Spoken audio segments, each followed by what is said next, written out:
Good morning, everybody, and welcome back to Ace Attorney Dual Destinies. Apollo's Dual Destinies. You know what? Let's roll with it. I know it's technically Phoenix Wright, but it's Apollo's trilogy, goddammit. So, welcome back to Apollo's Dual Destinies.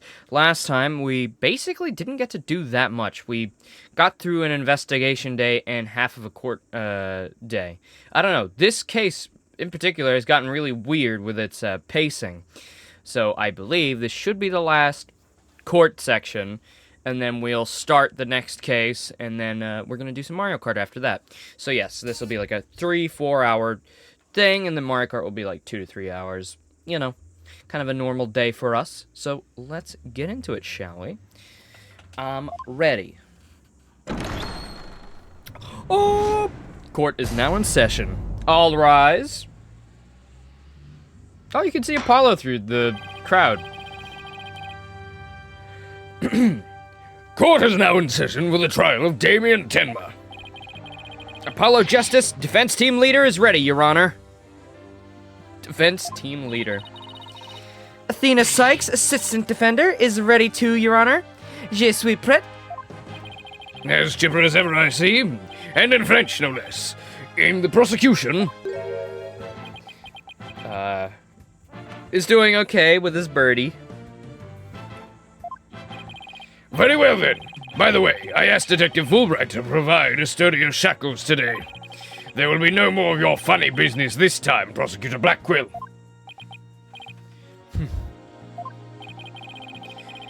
Now, your opening statement, if you would. I believe it's standard procedure for the prosecution to handle it. It looks like the judge is really bringing it today. He probably realized how much Blackquill played him. That was one mean game of Simon Says. Yeah, His Honor has to fight to defend his honor today. Your boldness. Why, Your Honor? It's plain to see that you've always dreamed of delivering an epic opening statement.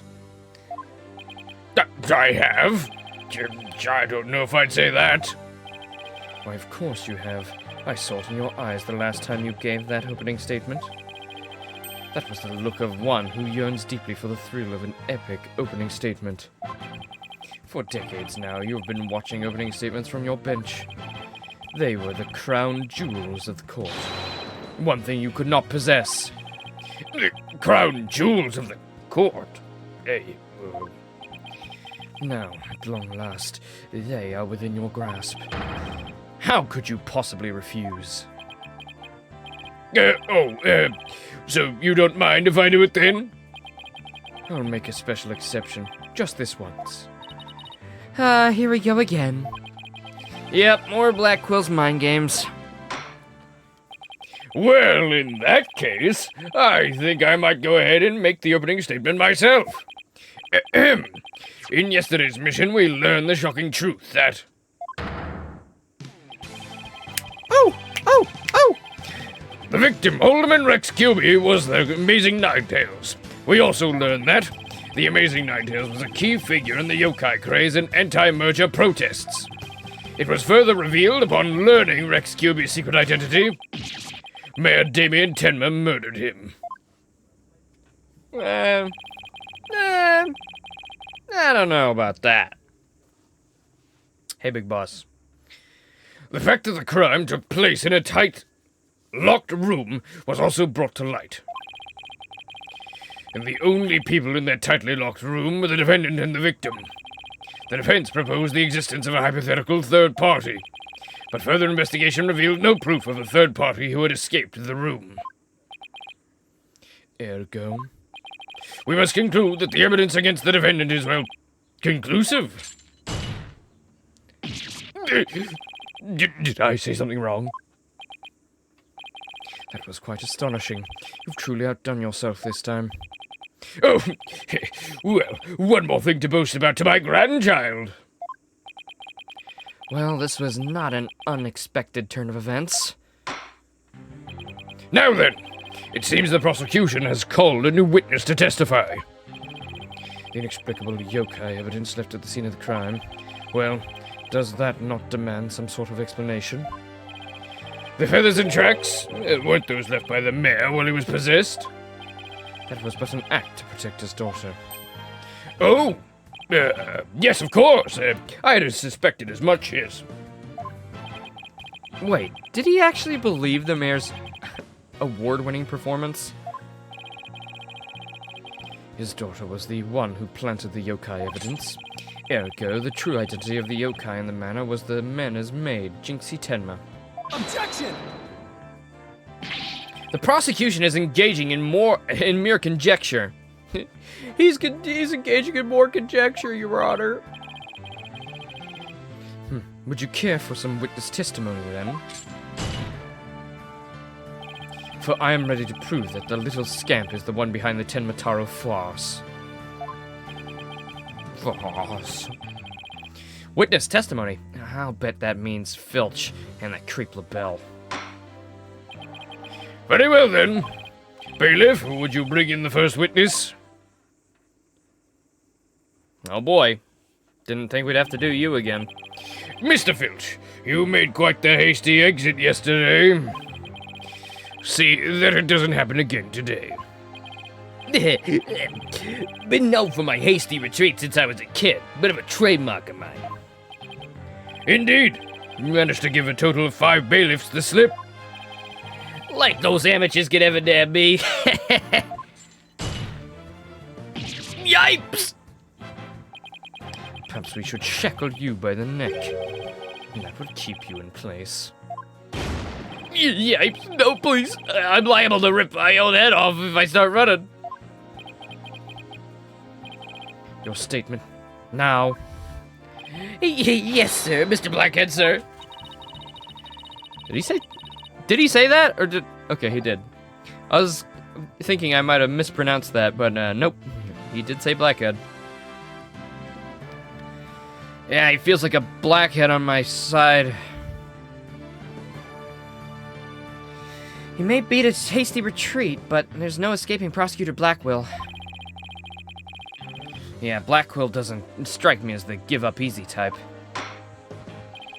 Now then, Mr. Filch, your testimony, please. Specifically, the true nature of the yokai you saw in the manor shortly after the crime.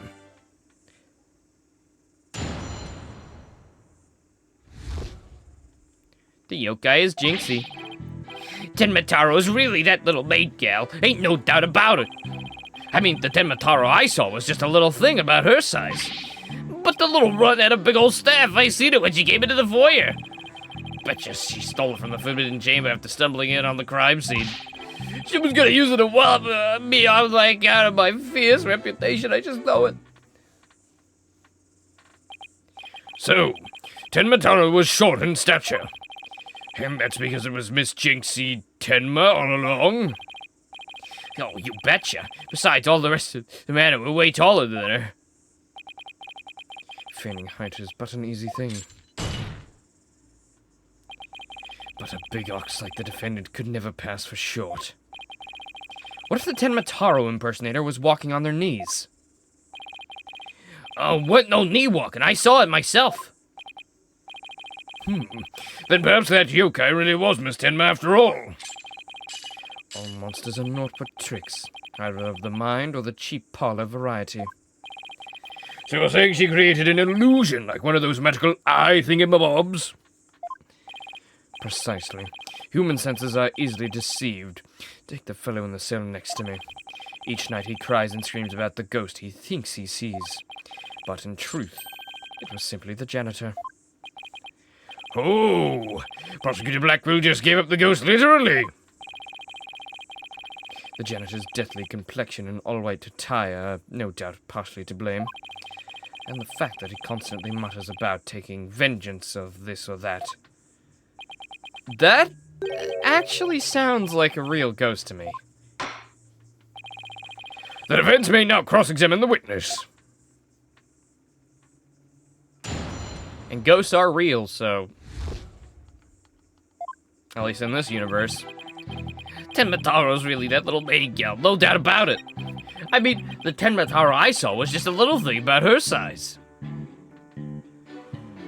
Really? Not really. Lying. How do you know about that? How do you know about that, mister? Hold it! How do you know there was chains and stabs in there? Well, you're not gonna brush it all off by claiming the perp was short. Must have hit a raw nerve, cause you ain't tall yourself. MouseCon's real? I did see that. All but confirmed, right? So, I mean, the fact that it had one of those sensors on the bottom of a mouse in the Joy-Con, I mean, kind of a dead giveaway. I don't know what else that could have been. Really cool. It's a very interesting idea. People saying Nintendo ain't innovating. Their controller doubles as a mouse. That's crazy. That's actually, like, really ingenious. Especially with the Joy-Con design. You know, you got your left and right bumpers, so it's... I mean, why not? Here, I'll pull one off right now. Obviously, the Switch 2 one's gonna be a bit bigger, but... I mean, it would definitely, like, work. Like, 100%. God, these have you ever just pulled off a Joy-Con and, like, looked at it? They are very pleasing to look at, but God, they are tiny little things. It's just a tiny little fucking thingy.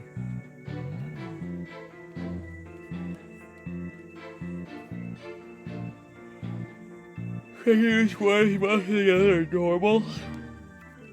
Well, I'm supposing that there's probably going to be keyboard accessories.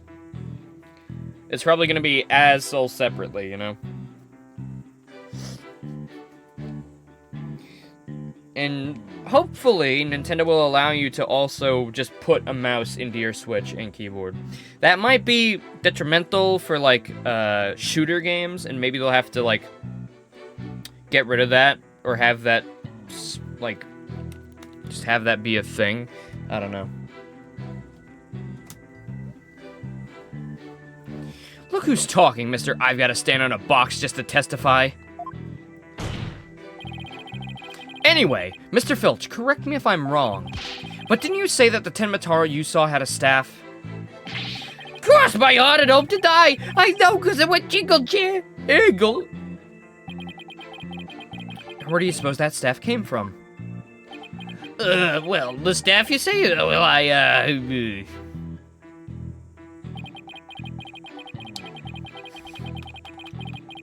Oh yeah? How'd you open it, bucko? I suppose you mean to say that Jinxie Tenma entered the Forbidden Chamber to get one. Well, I ain't never seen a staff like that in the manor, so it had to be from the Forbidden Chamber. Oh really? The stench of Labelle is thick in the air today. Jinxie entered the Forbidden Chamber after the incident? Then took a staff and tried to cover up her actions by pretending to be Tenmataro? I guess that's what Filch is trying to say. Xbox has a contract with Nintendo to bring over games like COD and stuff to their consoles. I do know about that. But the thing is, like, if they... MouseCon's real. Got it. That gives immaculate aim to anybody using that instead of a regular controller. Which means it'll be very unfair and pretty much cheating to be in, like, an all console, like, lobby of Call of Duty or Marvel Rivals or something like that.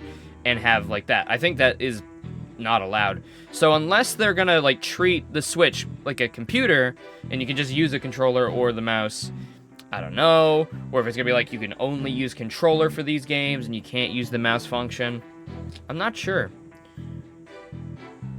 It'll be interesting to see how they handle it. Yeah, they'd probably put you in PC lobbies. It'd just be interesting if they go about it that way, because it is Nintendo, so you never know. It could very well be that they just, like, don't allow you to use mouse and keyboard in competitive games.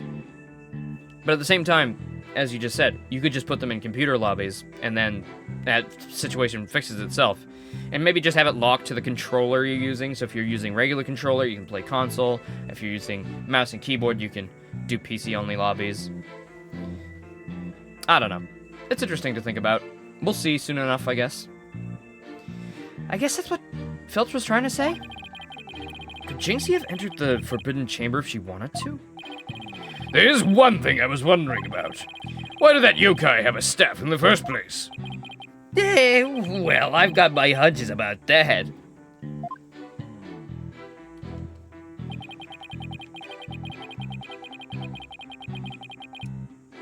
You gonna wallop you on the account of your fierce reputation? I don't know. I could maybe present the camera, because she didn't do that. Or I could present the,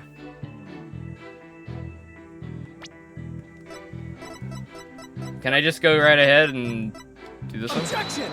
Oh.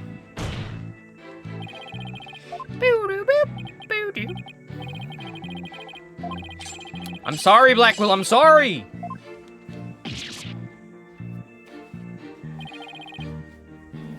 I mean, that's pretty decisive. I don't know why we wouldn't just lead with that. Yeah, true. True. But there are a lot of people who don't have a computer that might get a Switch 2 and then just prefer mouse and keyboard. It's nice to have that option.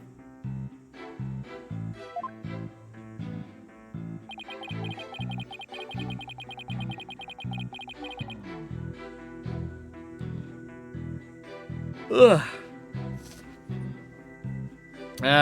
Okay. Hold it! I guess I'll just press everything. Wallop you? And why would the so-called yokai want to do that? That little maid gal never did like me. She always hightails it when I come around. She sticks one of these weird papers on my noggin. She probably thinks of him as the dreaded Tanuki monster of QB Manor or something. We need to prove that Jinxie isn't Tenmataro. But I have no idea how we're gonna do that. All we have to do is prove that it's impossible for Jinxie to turn into Tenmataro. And that might be easier than you think. Really? Now's our chance. Our chance to expose the real Tenmataro for all to see.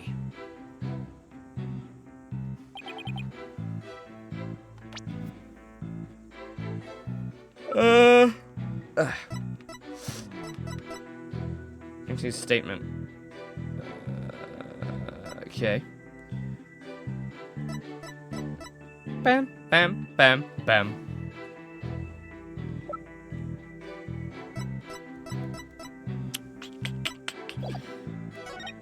Is this one obvious? I'll just press the rest of it. Mr. Filch, you and Mr. LaBelle mentioned something about a practice yesterday. Do you deny this so-called lesson was, do you deny what this so-called lesson was about? What were you supposed to say in court? No, you got it all wrong! Then, could you tell the court exactly what sort of lesson it was? No, well, it was, well, what was it again? Now I remember, math, you know, the numbers and stuff. He's completely under Blackwell's control, too. Anyway, the Tenbataro that was the little maid girl, so what's the difference? I'm so excited for those new Joy-Cons as well. Oh my god. Like, the mouse thing, sorry, I know we're playing Extreme, I can't help it. We're so close now. The mouse thing is cool, but like, my biggest thing is the bigger buttons and better stick, honestly. Like, it's gonna make playing handheld maybe not horrible. Also, patents for the charging docks.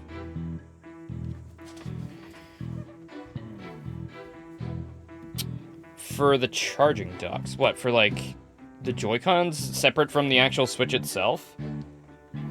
Like something you'd like stick Joy-Cons on? I brushed my teeth before stream, so I'm gonna have to just hydrate with some little bit of water. Alright.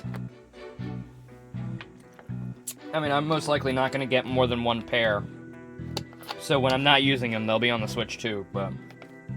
God, I hope, like... Because sometimes Joy-Cons, you don't use them for, like, a year or something, you know, and you leave them on your Switch, and you play your Switch occasionally, but just not handheld. And then they just break for no reason. Ryan's Switch did that a couple months ago. His Joy-Cons and his Switch were just, like, fucking dead. Put pictures in the server? Well, let me take a quick peek. Let me take a quick gander at this. Okay, let's see. Ooh. Oh, yep, I mean... Whoa. That's crazy. That's straight up using the mouse. Yeah, that's exactly how I was holding the Joy-Con too, when I was pretending. That's really awesome. People be like, Nintendo ain't innovating, bro. The Joy-Con is now a mouse. That's so cool. Oh, here's a little charging dock.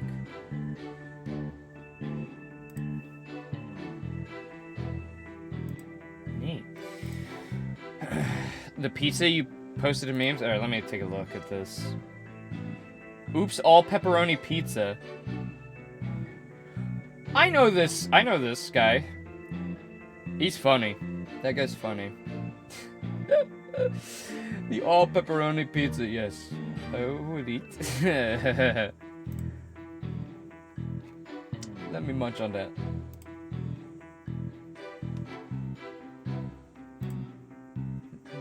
It's a solid 7 out of 10. Wouldn't recommend it, but it's pretty good. That guy's awesome. I don't know what's wrong with me, but I do just, like, go into this... I finally understand what it's like to be, like, a TikTok fan.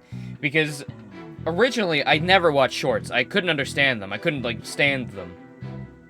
Stand or understand them. And now, if there's, like, an interesting short in the corner of my eye, I gotta go look, and then I'm sitting there for, like, 30 minutes to an hour. Maybe longer. Just fucking scrolling. And it's the worst feeling in the world. But there's so many interesting things on there as well. You might find a really funny little video. You know what it feels like to me? It feels like channel surfing back in the day on, like, a TV. Like, you're just scrolling through every channel, getting a tidbit of every single thing until you find something you like. It's kind of what it feels like.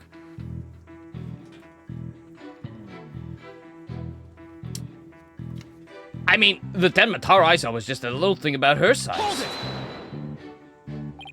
I take it you got a good look at how tall the Tenmataro impersonator was? Heh, you betcha. I got a habit of sizing people up. I could even give you a primer on how to pull it off. All under the table, Mitch. We need to kill the short form content for everybody but me. True. I got a knack for figuring out where people's pockets are and how much money they have. I size them real good before I relieve them of their valuables. You just admitted to being a pickpocket right here in court. Does the witness hold that this Tenmataro entered the foyer? Darn right I do. Can't believe we're killing short people, finally. Objection! Damn it, well if they entered the foyer, shouldn't they have been caught on camera? Wasn't that a whole contention before? Their baldness. Who, me?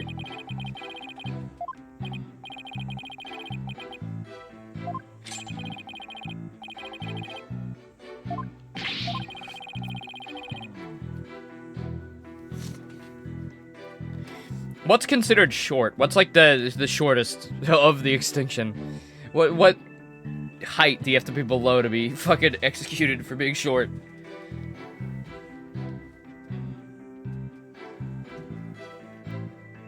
Bro's about to turn Earth into Viltrum over here. 5'5" and below. Whew, I'm safe. Sorry, Blushroom. By the way, sorry. We'll get, you know, apologies. It is a stream. I can't help but having my brain wander off. But, I've been rewatching Invincible because the new season came out yesterday. 3 new episodes. And I'm very excited to get to them. I've just been rewatching to get caught up. It's been, like, a very long time, actually, since I watched it. It feels like yesterday, but no, it was not. So I've been rewatching. And that show's just fantastic. You already saw the first episode of Season 3? Well, I hope it's good, because I'm very much looking forward to it. No mid-season break, either. It's gonna go till it ends. I'm very excited. Invincible's like the only animated show I think I know that has every episode be the length of a short movie. Every episode's like 40 to 50 minutes. It's actually kind of insane. I don't know how they even, like, finish an episode. That's so much to do. I mean, the Temataro I saw was just a little thing about her size. Consult. Oh, right, I can consult. I don't want to consult. I'm a big... I got a big brain.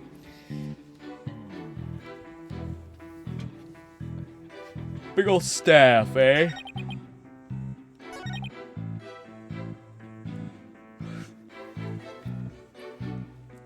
Use it to wallop you. Let's see here.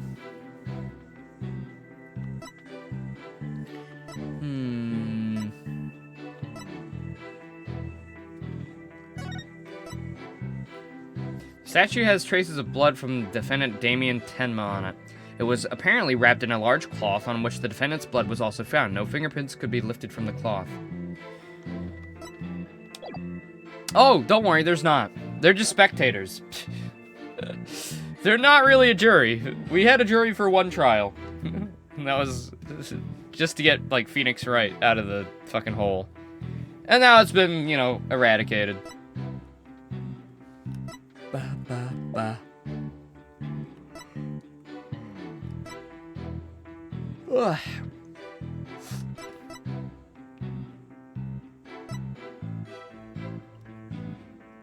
Item recently dropped in the Forbidden Chamber. I can't help but think it's this. Objection! But I'm guessing it's not. But maybe it is and I'm just putting it on the wrong statement. It's like the most obvious piece of evidence. Why wouldn't we start with that? Yeah, no. I think it's legal everywhere for, like, any age, gender, or, like, anything. You can go and watch any trial you want. Unless it's, like, classified or something. But at most trials, you can just walk in and watch it. Everybody's allowed to view it. I remember learning that in law class.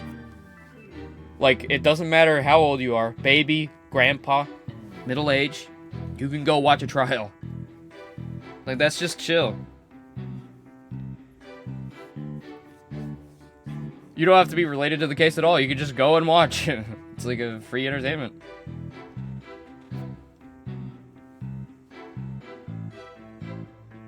Some states record them. Yeah. I mean, the Ace Attorney games, where do you think they got all these ideas from? These are real cases right here. This is based off a real story.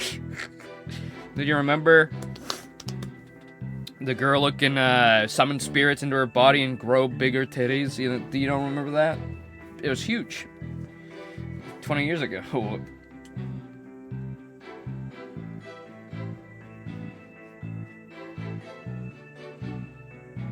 Oh shit, I might pull up to my local court. I don't think it'll be as entertaining as an Ace Attorney case. I think it'll be more, maybe, sad. And might make you, like, lose faith in humanity a little bit. Not like, you know, them getting their sentence or anything. Just what people do. Just, like, things people do in real life. Like, horrible, horrible things that people can be capable of.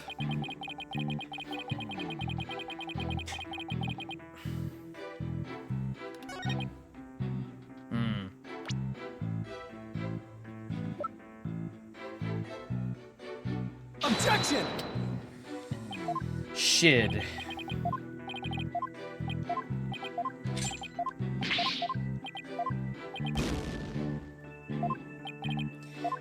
To go to a Nintendo trial.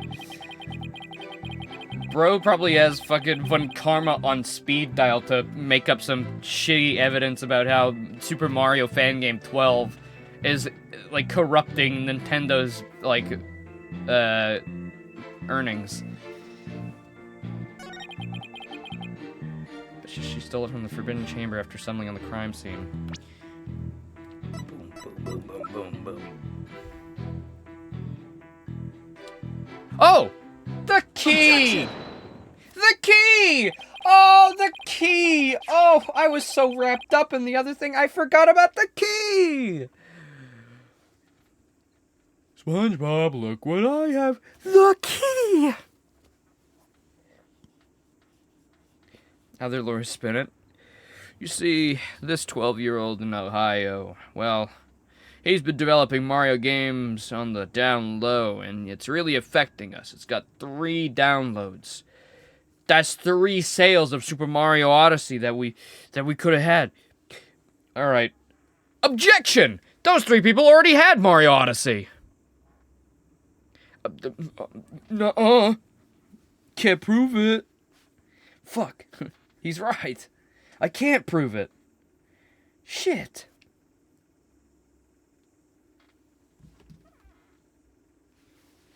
It would seem that Tenmataro was in fact not this innocent little girl. How'd you figure that? You claim the Tenmataro you saw had one of those staves from the Forbidden Chamber? But it would have been impossible for Miss Tenma to get a hold of one. Care to elaborate, Mr. Justice? The mayor swallowed this key shortly after the murder. He wanted to keep the killer out of the Forbidden Chamber. What's this? This key was deep in the mayor's stomach when Miss Tenma discovered the crime scene. So you see, it would have been impossible for her to get into the Forbidden Chamber. Has anybody actually, done this? Has anybody actually swallowed a key to protect, something? How do you do that? I can't even swallow food I don't like. Yet people can swallow just a straight-up key, and then shit it out, and fucking just use it like nothing happened. It's crazy. I guess you could, mask it, you mask a dog's medicine. Fucking put a ham around it or something. Make it into a pie.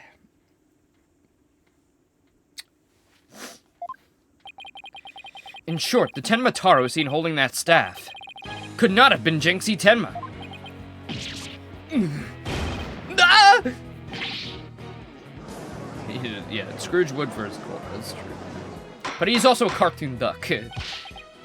But then who does the defense believe was impersonating Tenmataro? Our Tenmataro impersonator is none other than the Mayor Tenma.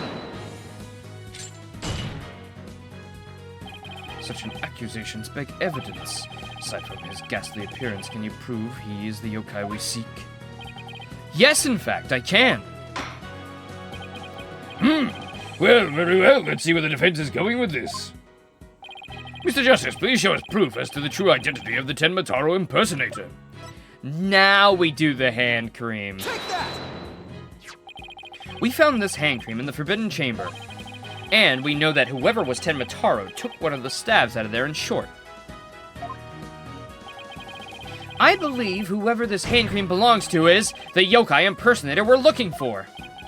But Mr. Justice, how do you propose to identify the hand cream's owner? I'm glad you asked, Your Honor. The defense requests a fingerprint analysis on this piece of evidence. It might tell us who it belongs to. Okay, so is this going to be one of those moments where either we're going to get it back right away and there's no prints, or they're going to take it away and then in 30 minutes they'll bring it back for the end of the case? Let's see. It's one of those two. Interesting. So, you expect to find the yokai's prints on there? Very well. I hereby call a short recess while we wait for the fingerprint analysis. Oh, okay, never mind. We're gonna have a recess. Well, it was the lesser. All right. No need for that, your boldness. We have the prints of everyone at the manor that day.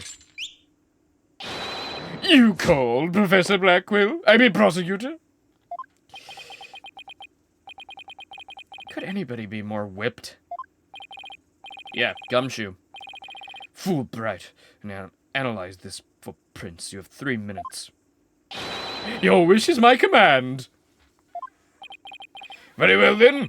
I guess we'll just wait right here. So, has anybody seen that show Invincible? Pretty good. Been quite enjoying it, yes. It's a bit cynical, lots of gore. Sometimes you just wish the characters would get a win. Oh, and what about Mark and Amber? Quite the devastating reveal, hmm? Oh, yes. Sorry.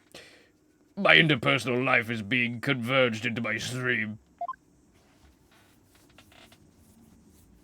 It would seem that the fingerprint analysis is complete. What do the results show? child. They're Florent LaBelle's prints, aren't they? This is absurd. Prosecutor Blackquill? Oh, I'm not gonna like this, am I? Don't tell me. They're Tenmataro's prints. Fingerprint analysis has revealed that the prints belong to...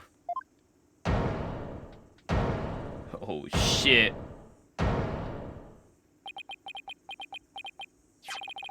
Phineas Filch. Oh! PogChamp! Objection! Wait, what? What? And Mr. LaBelle wasn't the one who entered the Forbidden Chamber? Objection! Why, you tricksy little tanuki. Explain yourself, now! Sure, the prints are mine. I mean, I did pilfer that hand cream from Mr. LaBelle after all. So you're the one who entered the Forbidden Chamber? So what if I did? You got a problem with it? Yipes! You fool of a tanuki!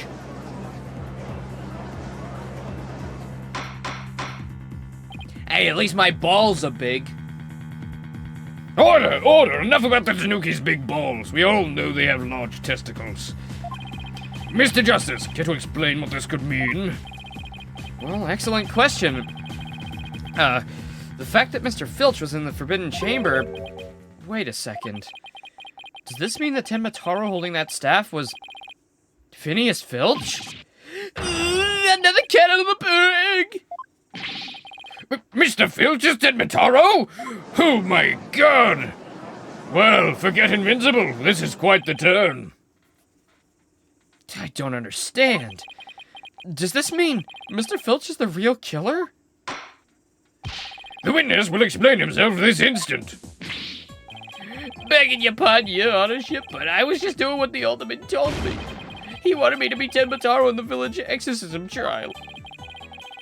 Oh, you mean that event at Ninetales Veiled Festival? So that was you inside the Tenmataro costume? Yup. After the event, I went to watch that pro wrestling program, but it bored me to tears on the account of the wrestlers being complete yabbers. So we didn't actually watch the entire wrestling match. That's when I looked at the Tenmataro costume and got a great idea. Nobody can tell it's me while I'm wearing it. And because of them superstitions, no matter what I do, the villagers won't say a word. In other words, you use the superstitions to effectively render yourself invisible. Practically. And that's when you show the title card of all the blood being ripped off of the Invincible shirt. See, I pay attention. Why does it sound like a fucking clown? It sounds like a clown song. I think my controller legitimately died. There we go. Yes, you're on charge now, aren't you? Yes, very good. Why did you want to enter the Forbidden Chamber in the first place? Because of the treasure in there! Thought that was my big chance to sneak you on in and grab it. Treasure? Only that it's the greatest get-rich-quick chance in the universe. Grandpappy told me all about it.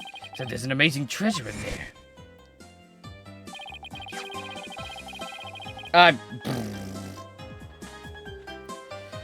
Well, to survive that, you'd have to be...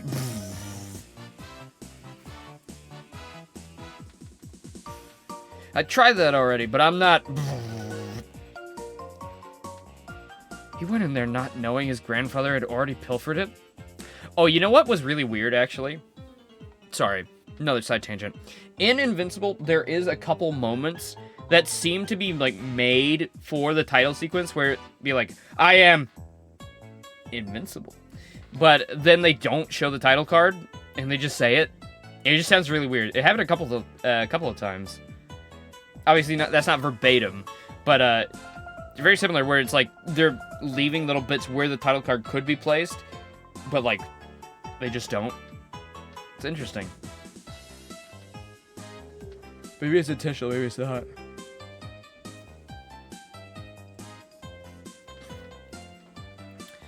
He went in there not knowing his grandfather had already pilfered it? I guess that's one tale that didn't get passed down from grandpappy to grandson. Wait, how exactly did you get into the Forbidden Chamber? There was a meeting in the Fox Chamber that day. Plus, the mayor swallowed the only key that could open the Forbidden Chamber's door. You couldn't have possibly gotten in. I could go through the air vent in the foyer. The vent's left of the old man's picture. I went on in and made a nice little hole. Use that to get into the air duct that leads to the Forbidden Chamber, I did. You what? How's that even possible? Wait a sec.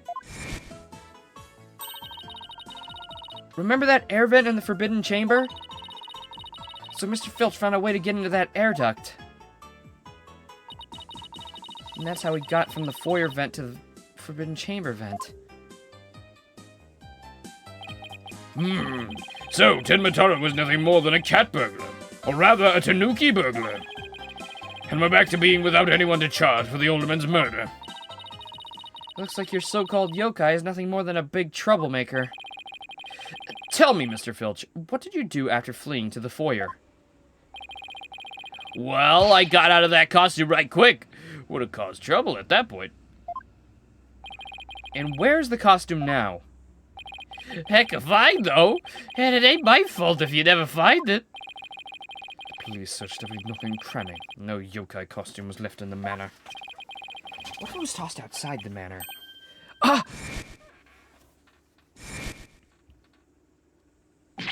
No way! But maybe? Just maybe? Are you fucking kidding me? That's ridiculous. Are you telling me that picture is the costume being thrown out? Oh my god. No way, but maybe, just maybe?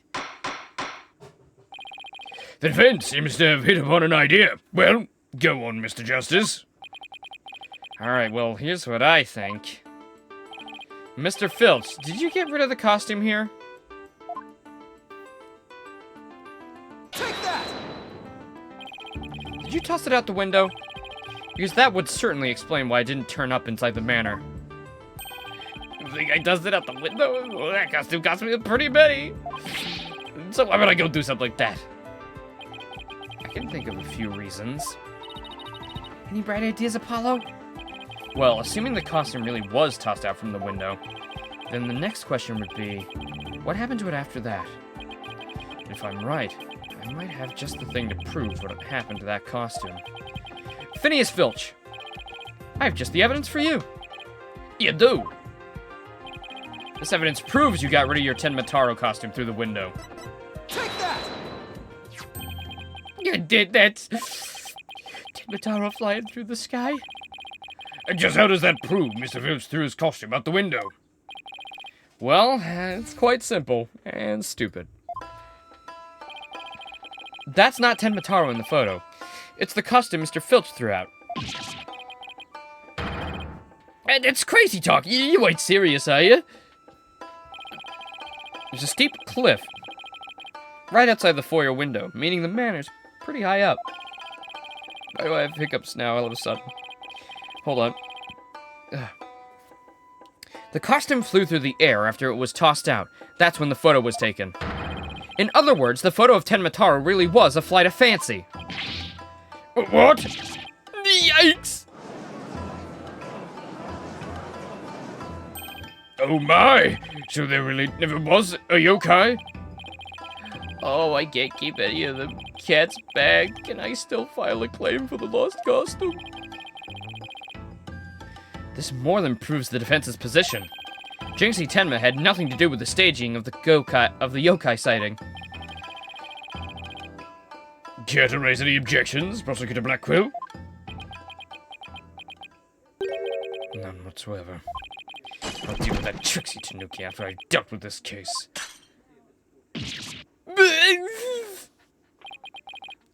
We did it! Good going! Now all you have to do is make Florent LaBelle take the stand. Objection! Sheathing the sword a bit early, are we not? Huh? Nothing's been proven beyond a doubt.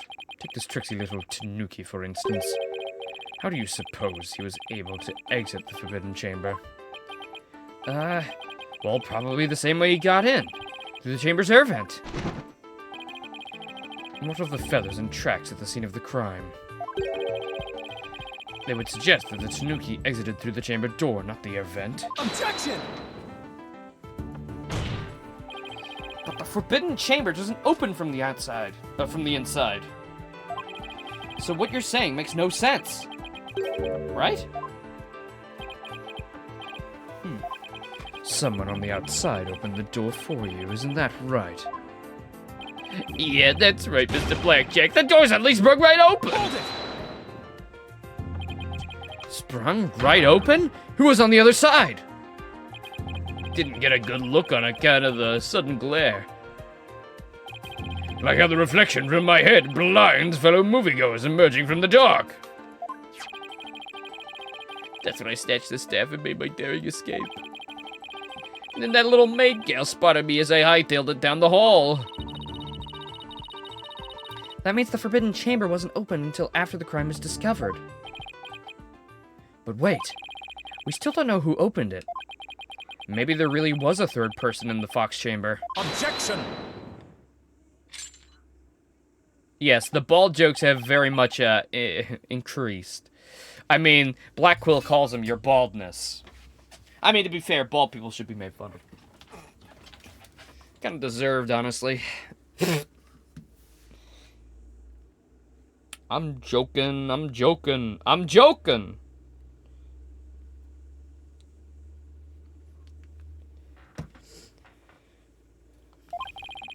When the Forbidden Chamber opened, did you see the accused pass out there? I'll be bald in 10 years? I've got the fullest head of hair, like, in my entire family. Hey, Laser. Nope. One, there was the alderman, and he was dead as a doornail. If the accused wasn't there, what do you suppose he was up to? Uh-oh, I don't like where this is going. Ah! Don't tell me!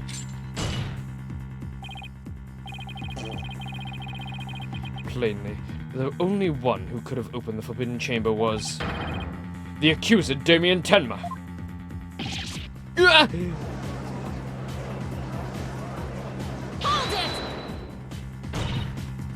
Wait a second! There had to be somebody else besides Mayor Tenma in there. Really? And who might that be? Oh, well, that would be... Objection! Seems our feisty little lass has forgotten the most important thing. Evidence. I didn't forget. I was just, testing your attention to details. Miss Sykes, you can't prove your point without proof of some sort. It's a proven fact. Sorry, I guess I put my foot in my mouth again. No, Athena, we're definitely onto something here. We are? Think about it. If Filch was stuck inside the Forbidden Chamber, one of the alibis we heard would no longer hold any water. The defense would like to call a new witness to the stand. Someone who knew Mr. Filch was stuck in the Forbidden Chamber. And by virtue of knowing this, has an alibi that no longer adds up. Not that insufferable. Very well, the court will hear what Mr. Justice has to say. Whose alibi no longer holds up? Okay, well... supposedly in the foyer with Filch? Take that! Supposedly. Why, that's the defendant's aide, Flort the Bell. Yeah, Trucy's. Yeah, Trucy, it doesn't really make too much sense what you said here. You were, at a magic show. Yeah, magic's not real, dipshit. You're evil and killing people. I can tell. I can see through you. Didn't he claim to be in the foyer at the time of the crime? True, but in his alibi, he also claimed Mr. Filch was in the foyer, too. However, as we all know, Mr. Filch was not there with Mr. LaBelle at the time. In short, Mr. LaBelle's alibi has disappeared. Florent LaBelle's alibi was one big lie. Isn't that right, Mr. Filch? I reckon there ain't no key for that cat in the bag here either. It was all Mr. LaBelle's idea. He told me he'd button his lip about me breaking into the Forbidden Chamber. And in return, he said we'd vouch for each other's alibi. Shame on you, Mr. Filch. Perjury is a serious crime, you know. Oh, shucks. Mercy, Your Honor, mercy. Ah! I also assert that the person who opened the Forbidden Chamber for Mr. Filch was none other than Florent LaBelle. After all, his alibi was just proven to be a complete fabrication. I see. We will take a 20-minute recess, after which time we will see what Mr. LaBelle has to say for himself. Yes! We're finally gonna drag that slippery snake onto the stand. That slippery snake. In the meantime, the prosecution will question Mr. LaBelle about these new allegations.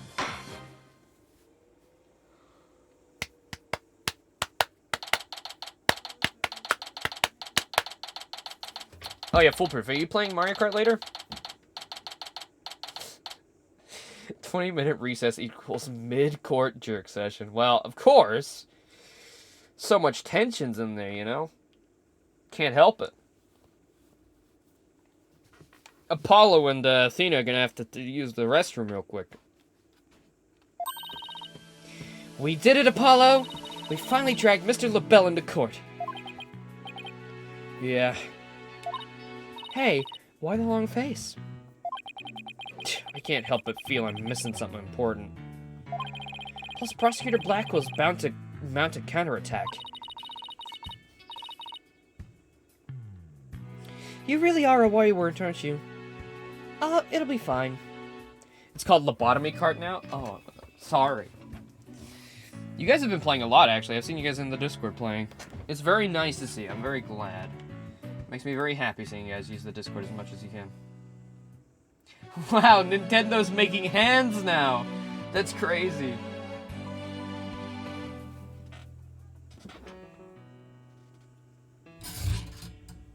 You really are a worrywart, aren't you? It'll be fine. That mystery figure who opened the Forbidden Chamber for Mr. Filch had to have been Florent LaBelle. I know, but that's not what's bugging me. I wish I could put my finger on it. It's fun to talk with him, but the actual game's giving me a lobotomy. At any rate, the big showdown with Mr. LaBelle is up next, so chin up, Apollo.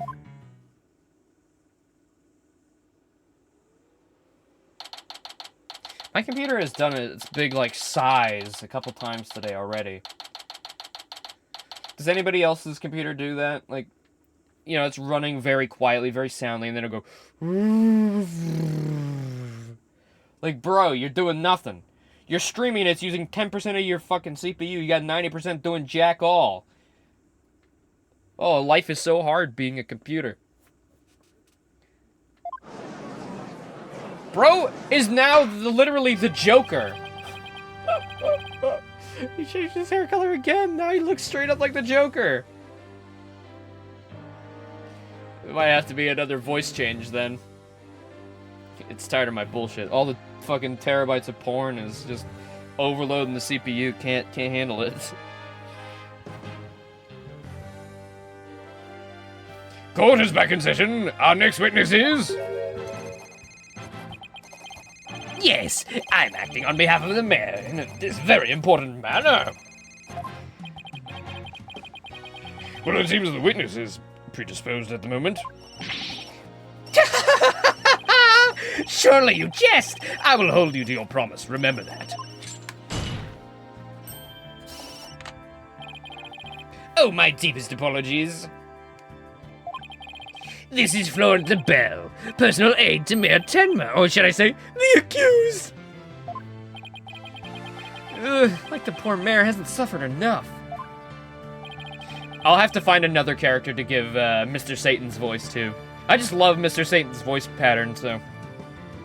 I'll have to give it to somebody who it actually matches. I gave it to The Amazing Fox, because I thought it was he was the killer. But no, that was actually the guy who died. So, yes, I did see the DK demo released. Maybe because it's not selling so well. Oh, and actually, in other news as well, I did see...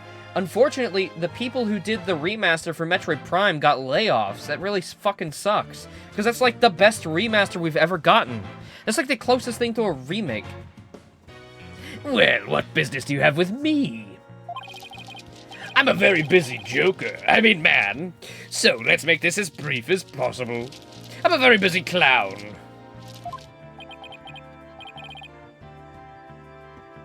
Yeah, I saw it on Go Nintendo, I believe. The people who did the Metroid Prime remaster had, you know, layoffs. It really sucks.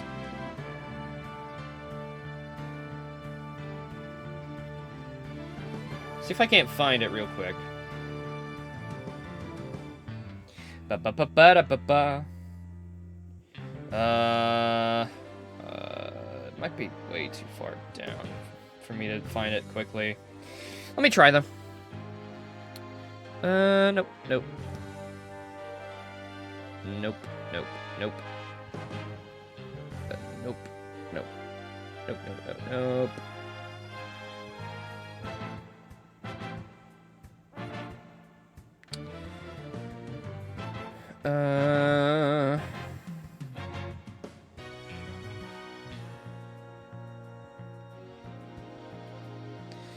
Sure it was here somewhere. I'm pretty sure I saw it on Blue Sky.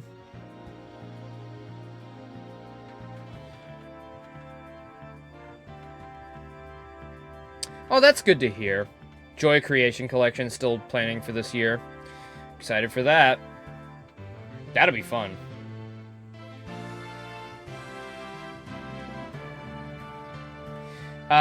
Here, I'll tell you in a second if I can fucking find the Go Nintendo... You know what? Let me just click Go Nintendo instead of, like, scrolling my timeline. It might be faster. Why didn't I just do that in the first place? Was that it? No.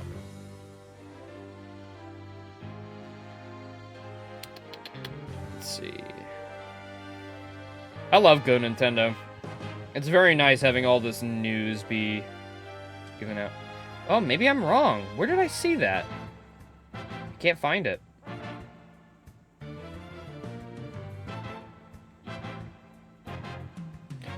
Maybe I saw it somewhere else. Hold on, no, I'm pretty sure I did see it. Let me check. Metroid Prime Remaster Studio Layoffs.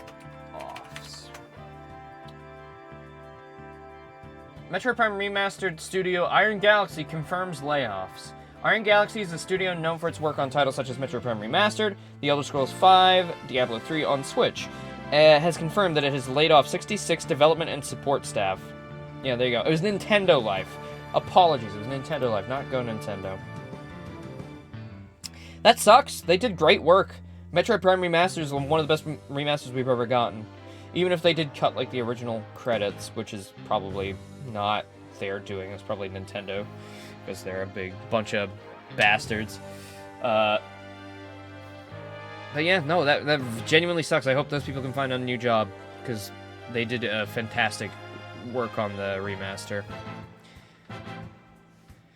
Your boldness. All right. Mr. Filcher's testimony has revealed a hole in your alibi. And for this reason,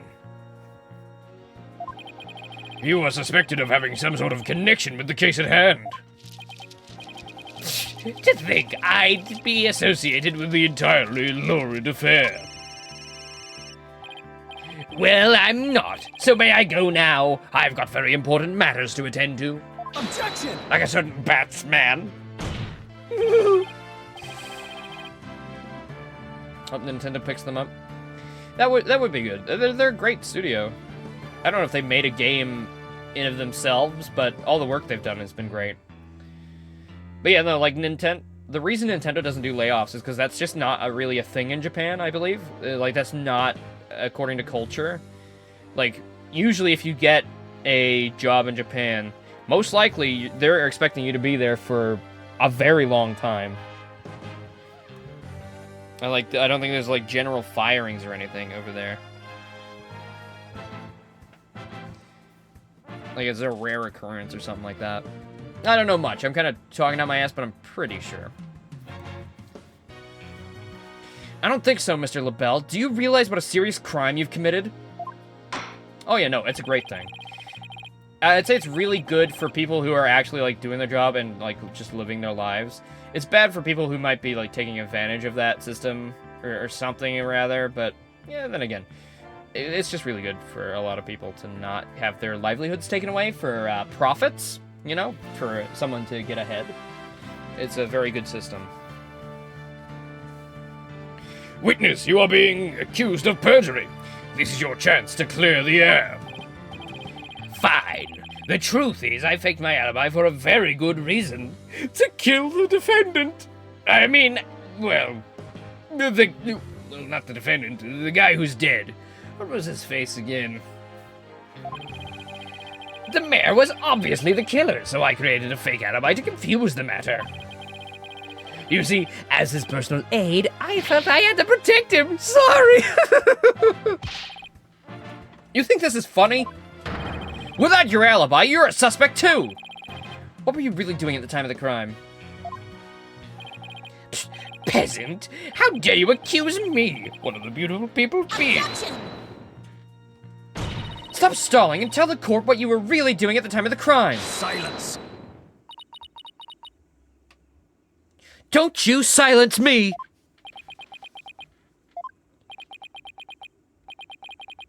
Enough jabbering. Swords have been drawn. The time for talk is past.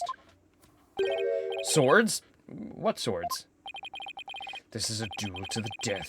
The fate of the accused rests in our hands. Begone, ye of cowardly heart! The battlefield hath no place for thee! Did he break his chains again? Again? Oh my!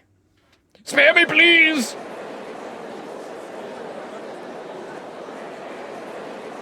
Brad's the biggest shoulder pads in history.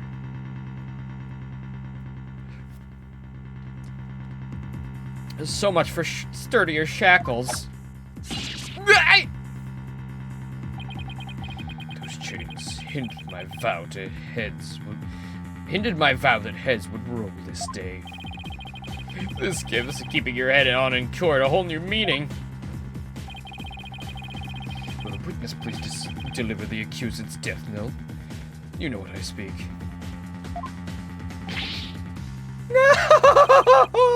Most certainly. His goose is already cooked. Time to stick a fork in him. Whatever he has to say can't be good. As I told Prosecutor Blackwell during the recess, I rushed right over to the Fox Chamber when I heard little Jixie scream. What? Then, drum roll please! I saw Tenma opening the forbidden chamber doors. There you have it. The mystery man who opened the chamber door as witnessed by one Phineas Filch. It was the accused. There was never any third party. Oh, and that's not all. I heard something quite startling there at the scene of the crime. Startling. Sounds bad. The mayor, who was barely conscious, muttered this. Forgive me, Jinxie. I killed the alderman. That's right. The mayor actually confessed to the murder right there and there. Even after I gunned them down. What a lad. He confessed?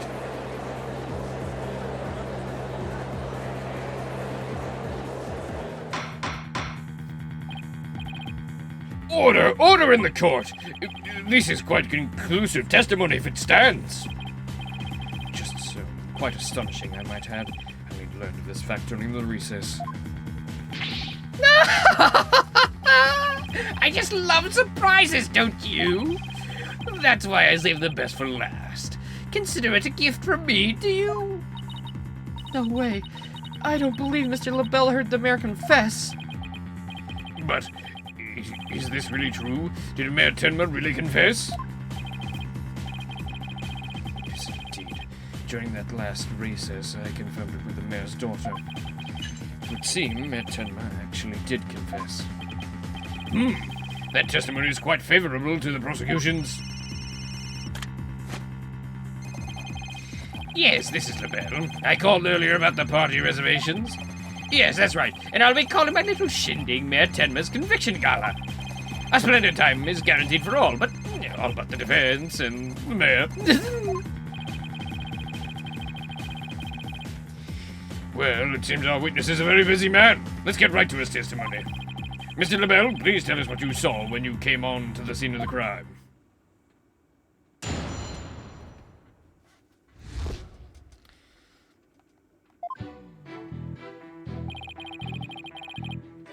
I was in the hallway, hiding in the shadows. That's when I heard the confession.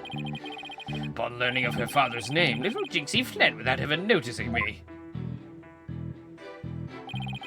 Immediately after that, the mayor came to, stood up, and opened the forbidden chamber.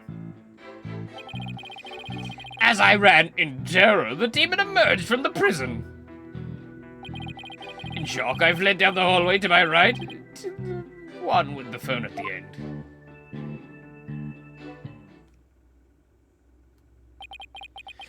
Well, I must say, this is a shocking revelation. Quite unexpected. To think the defendant actually confessed then and there to his crime. Perhaps the guilt was too much to bear, so he confided in his daughter.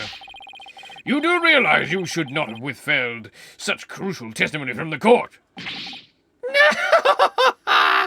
Again, I'm sorry. It's just I feared being accused if I mentioned coming up with the most unpleasant scene. Why did the mayor's confession have to be brought up by this guy?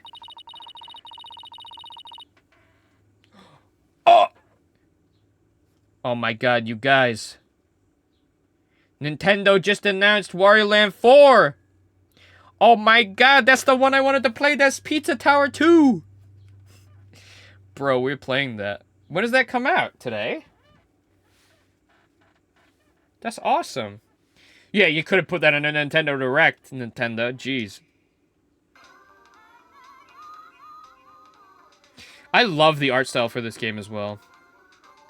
We tried to play the other Wario Land games, but I don't know. They didn't feel as fully made or like, you know, polished because they're like Game Boy games. But this is like, oh man, this one will be good. They made like a new trailer with like all new text and stuff.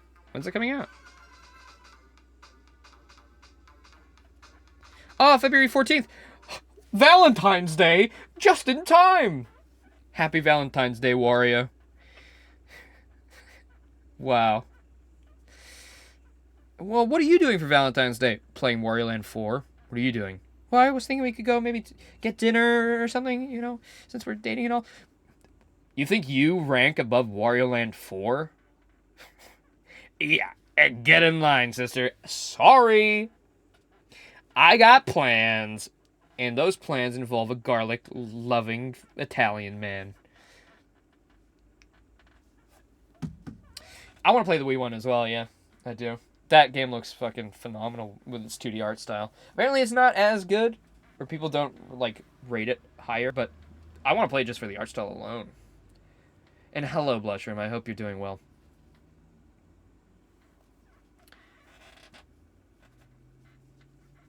We better do something before the judge declares the mayor guilty. As a death row inmate once told me in years gone by, there is a time to fight and a time to yield. A time to live and a time to die. He's laying it on real thick now. The defense may now cross-examine the witness. Baby. What LaBelle saw. I was in the hallway, hiding in the shadows. That's when I heard the confession. Upon learning of her father's crime, little Jinxie fled without ever noticing me. Immediately after that, the mayor came to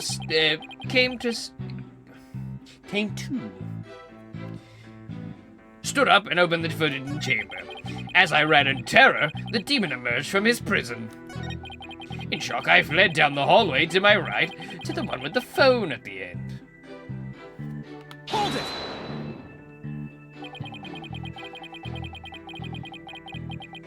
Crazy how bro stole the Joker's whole flow. Yeah, I know. So, after you fled into the hallway with the phone at the end, Tenmataro ran off towards the foyer? Precisely. Notice any inconsistencies, Apollo? Well, Jinxie also saw Tenmataro, right? She did. She said they passed each other in the hall after she made the call to the police. Well, if LaBelle had fled down the hall where that phone is, Jinxie would have seen him when she was returning from making her call. Oh, right. And if she saw him, she would have definitely asked him for help. Right. It just doesn't make any sense. Time to review the evidence. Wow, they just told us. They just straight up just said, yeah, it's that obvious. All right, man.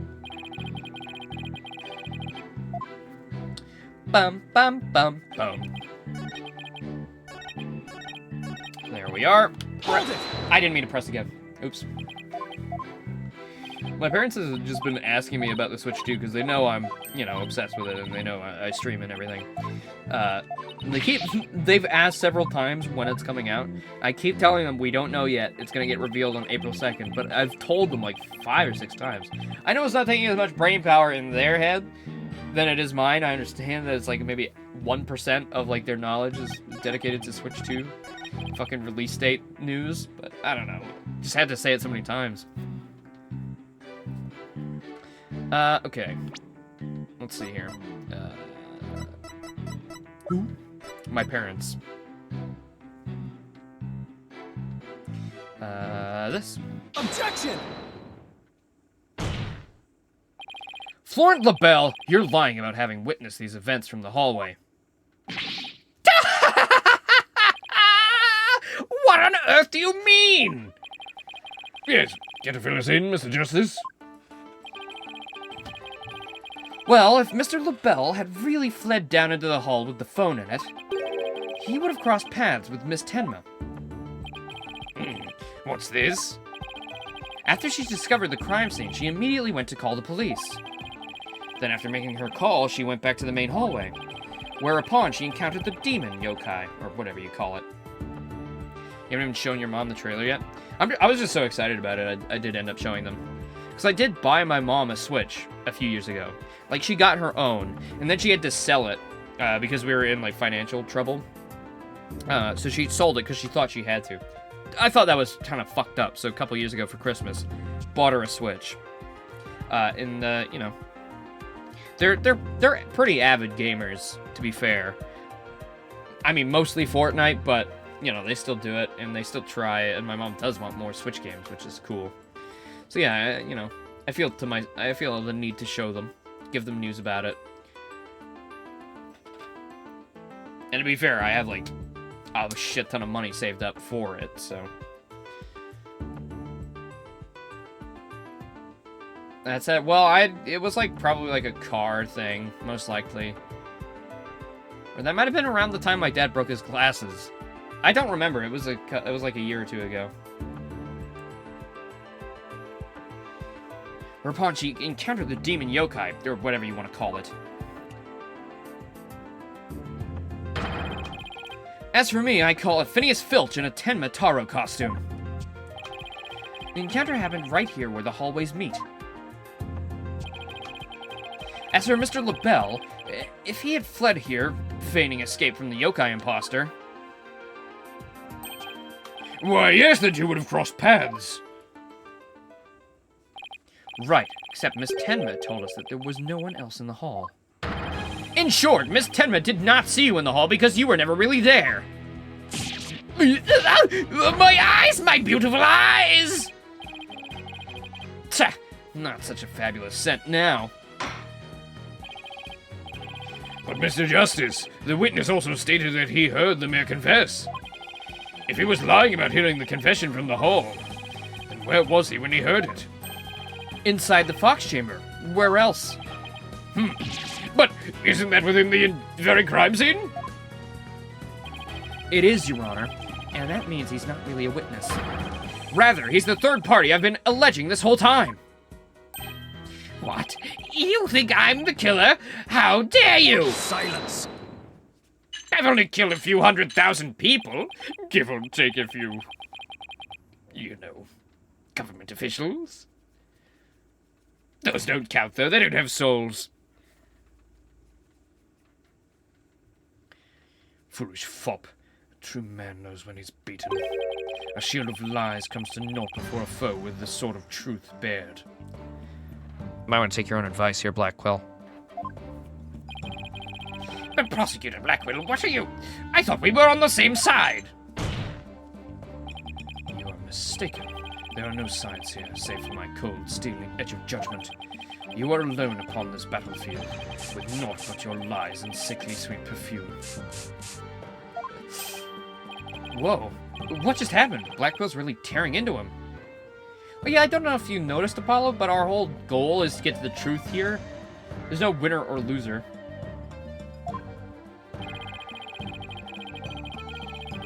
You heard the mayor's confession from the inside, did you not? You deviant dandy. From the sole location from which you could have seen and heard the mayor and the Tanuki. Without either of them noticing, you were right there in the Fox Chamber. Oh my. So that's how it's going to be. Fine, now come clean then. Seriously? You admit to being there in the Fox Chamber? I do! I did enter the room after the murder. But I was afraid of being falsely accused, so I lied about it. I feel terrible about lying. But it's a verbal cologne I use to protect myself. You better explain yourself, Mr. LaBelle. Paula doesn't care, doesn't know if Black Quill cares about the truth yet. Yeah, that's fair. Not every prosecutor can be as clean as Edgeworth. Or handsome. Switch to is consumed your every waking thought. Well, I mean, can you blame us? We're huge Nintendo fans, just getting excited. It's nice to have something to look forward to. Always is. Yes, of course. I was just about to get to that. The witness is skating on thin ice. I remind you that perjury is a serious crime. Now, let's hear your testimony again. This time without your perfume of lies. We'll see about that.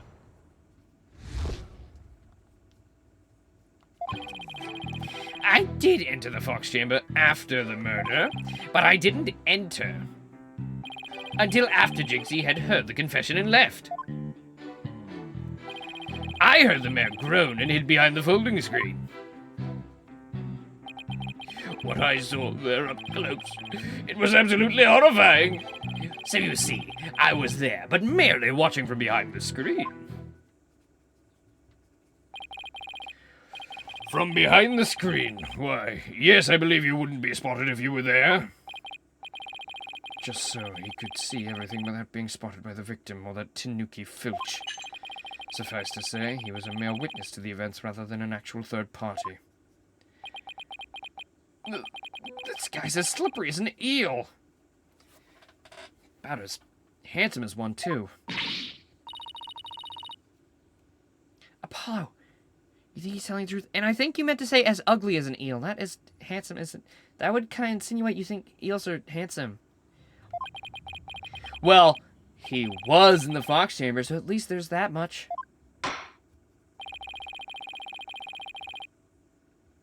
The defense may cross-examine our slightly... New word alert! New word alert! New word alert. Hey Google, please share the meaning of the word voyeuristic.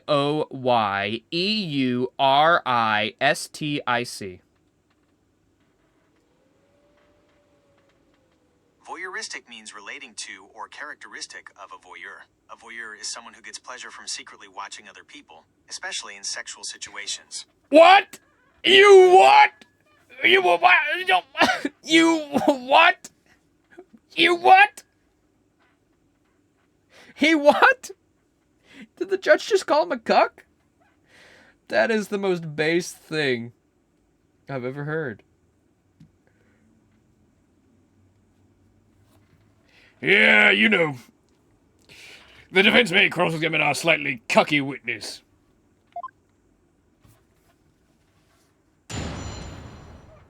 Based? Joker would be a cuck, to be fair. Joker'd be a cuck while I'm fucking Harley Quinn in the ass. I'm sorry. I did enter the Fox chamber after the murder, but I didn't enter until after Jinxie had heard the confession and left. I heard the mayor groan and hid behind the folding screen there.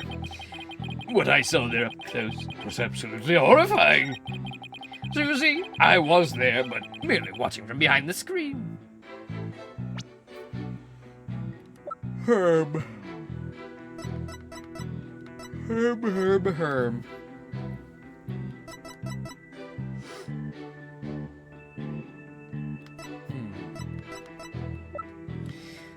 Dun dun dun dun.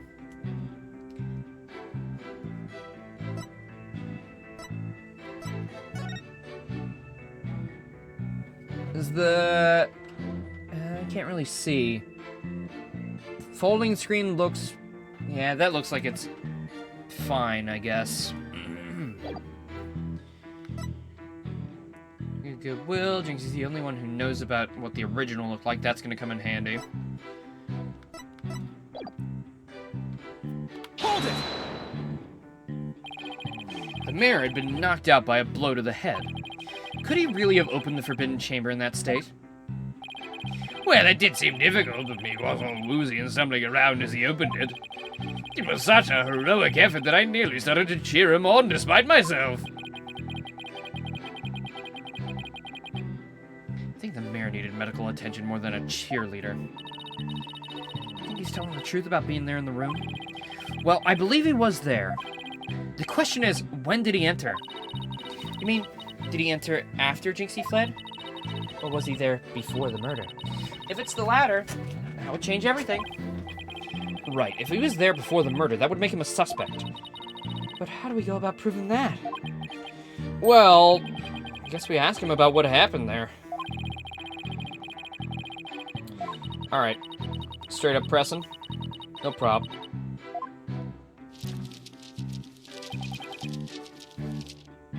They should just start swearing in this game. They should just start having fucking witnesses curse you out.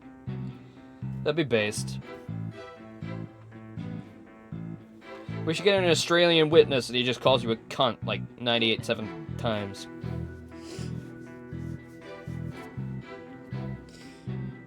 Hold it! Why didn't you enter right away? And ruin my designer shoes? Your shoes? Even now, just thinking about getting blood on my fabulous footwear. It sends chills down my spine. That's why I hesitated. That's terrible! A man was dying and another injured, and you're worried about your shoes? Silence! Yet I remind you, this is a court of law. We're not teaching morality here. We have schools of etiquette and the like for such trivial pursuits. Gah. Now listen to me, you deceptive dandy. Get to the point and be quick about it. Yes, well, I was there in the Fox chamber, but...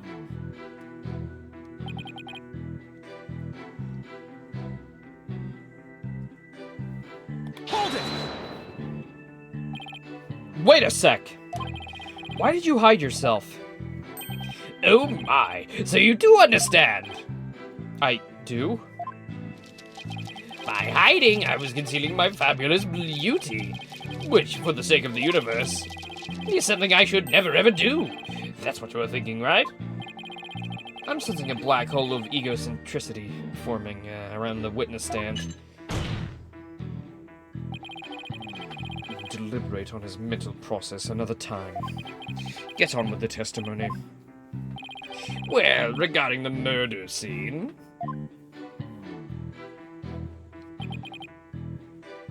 Hold it! Ugh. Sorry to keep yawning. I got a full night's rest last night, too. Don't know why I'm yawning. Could you describe the crime scene in more detail? Might actually, because it's so warm in here. And what exactly would that look like? What details? Well, what I'd like to ask you about is...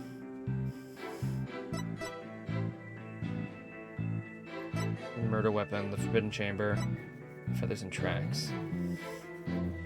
Let's ask about the murder weapon. Could you describe the state of the weapons that had been used at the scene? Well, this spear had been thrust all the way through Alderman Cuby, and there was that statue the Alderman used to bludgeon Mayor Tenma. That incredibly inspiring symbol had fallen to the floor. Alright, the statue. Why would he find it inspiring? And why exactly did you find the statue inspiring? Well, when I saw that statue, I felt as if the merger had been realized. It was like a celebration of union between town and village. An inspiring symbol of goodwill.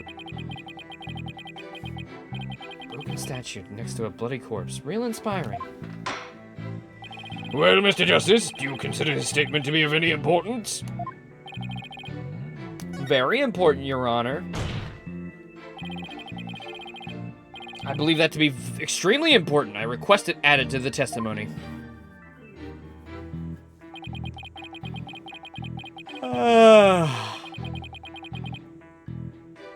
You fool! Objection! Your lies have finally betrayed you, Mr. LaBelle. What could you possibly mean? You said this statue was like a celebration of union between town and village. Isn't that correct?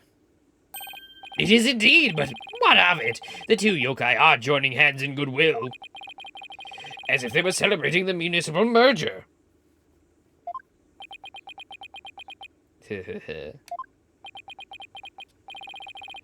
Something the matter.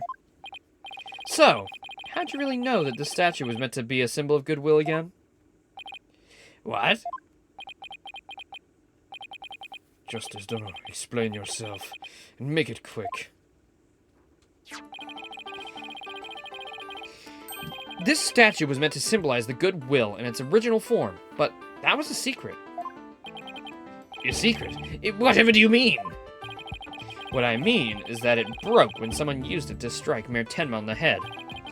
What's left clearly makes it look like two yokai are battling it out. The statue's secret and its true form were lost inside that locked room. For Miss Tenma is the only living soul who should know about what it once looked like.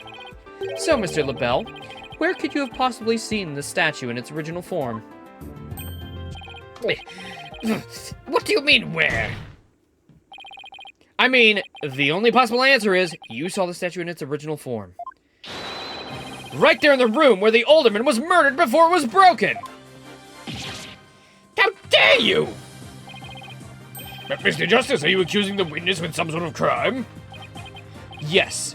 Yes, I am. Florent LaBelle, I accuse you of the murder of Alderman Rex Cuby.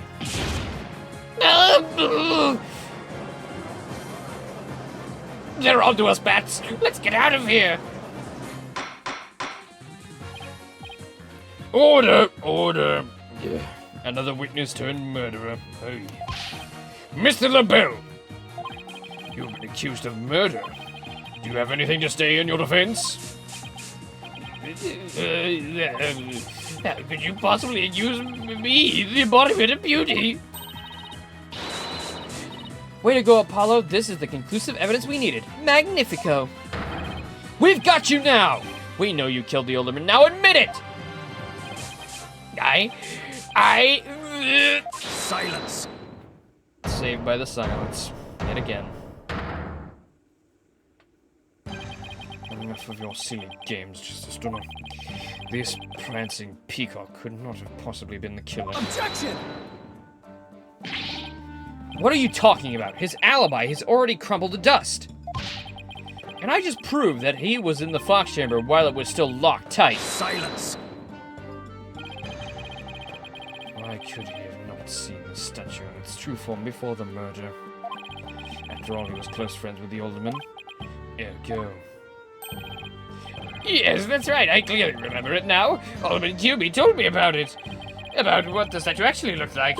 Yeah, I mean, he was a good friend of mine.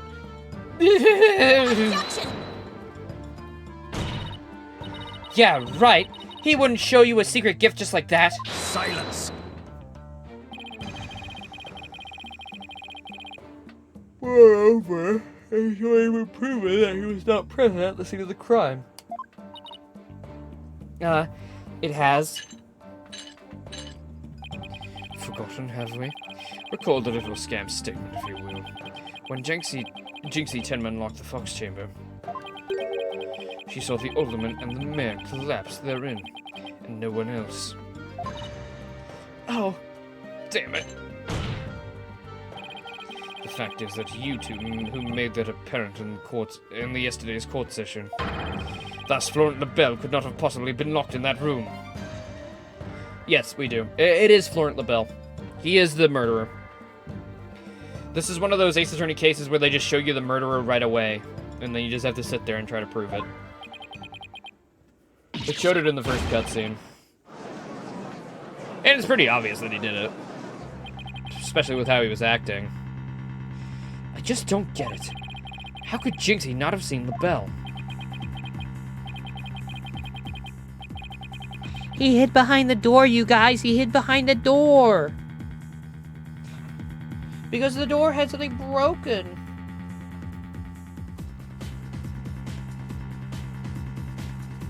He's literally the Joker. Of course it's it. Bro, what if the Joker was innocent, though, dog? The proof is incontrovertible. No room for debate exists. Am I not right, your boldness? Well, it does seem awfully conclusive. You're trying to upload a video of your challenge, but it keeps failing? Ah, that fucking sucks. That kind of, like, technical problem is, like, actually the worst. I can't fucking stand anything like that. He doesn't kill the Joker, so it can't be that bad. All the millions of people he's killed and infecting people with the Joker virus that turns, you know, that makes the Batman who laughs, and he, you know. Yeah, not too bad, actually. The facts point to the defendant and victim being the only people locked in that room. Moreover, the defendant has already confessed. Objection! Silence. I didn't even get to talk! You cannot defend the indefensible. Your role in this charade is over, Justice Dunham. It wasn't live stream, so if the recording's fucked up, you don't have a backup. I've only ever recorded something off a live stream once, and that was for Elden Ring. But I'm thinking about doing it again. I've got an editing software. It's just finding the time and having an idea and putting something together. Could be fun.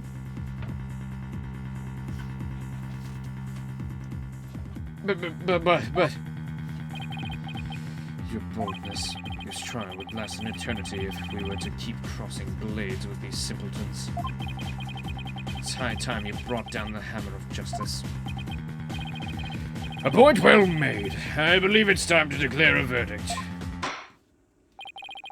This court finds the defendant, Damien Tenma,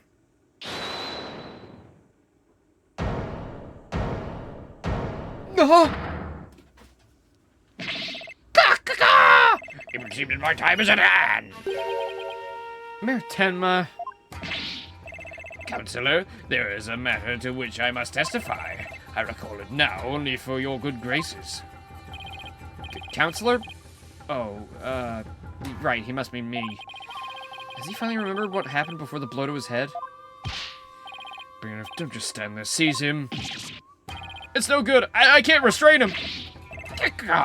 Know me and despair. For I am Denmataro, Demon Lord of the Yokai!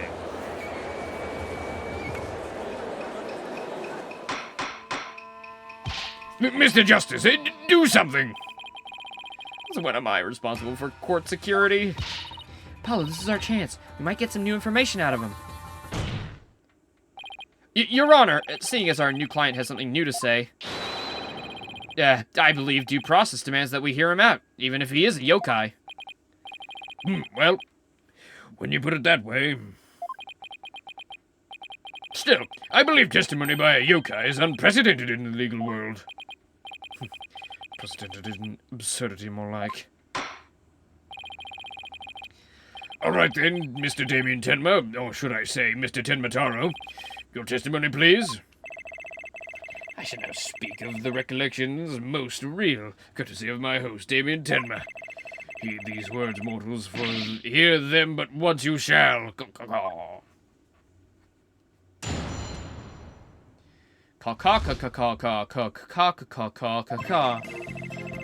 Barely conscious was Damien there amid the darkness. Suddenly two yokai did appear.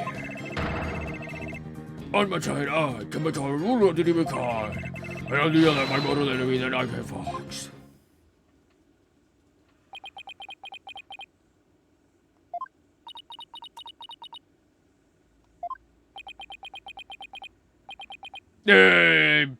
So is the defendant asserting that the room he was in very dark at the time? Strange as it may be, yes. Indeed, all was in darkness. And the part about Tenmataro and the nine-tailed fox being there? Yes, the two. Tenmataro towered overhead, and the nine-tailed fox glittered gold. I call animal abuse, Your Honor! It would seem the defendant's recollections are not to be trusted. Yes, well, truth be told, my host's recollections are still a bit fuzzy. But if half dreamt that happening lingers in my mind. Apollo, maybe I can help here. Really? You mean you... Oh, yeah, I can hear it. The discord in his heart. I sense an unusual emotion in the mayor's memory of the event. Okay, I just hope our findings don't come back to haunt us again. Let's go, then. Let's go! The little buddy doesn't talk as much as he should.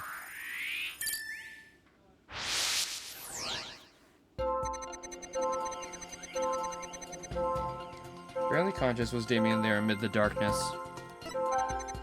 Suddenly, two yokai did appear.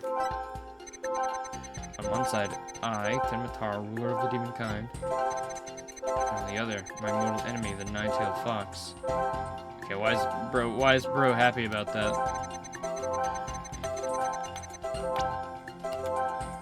Got it!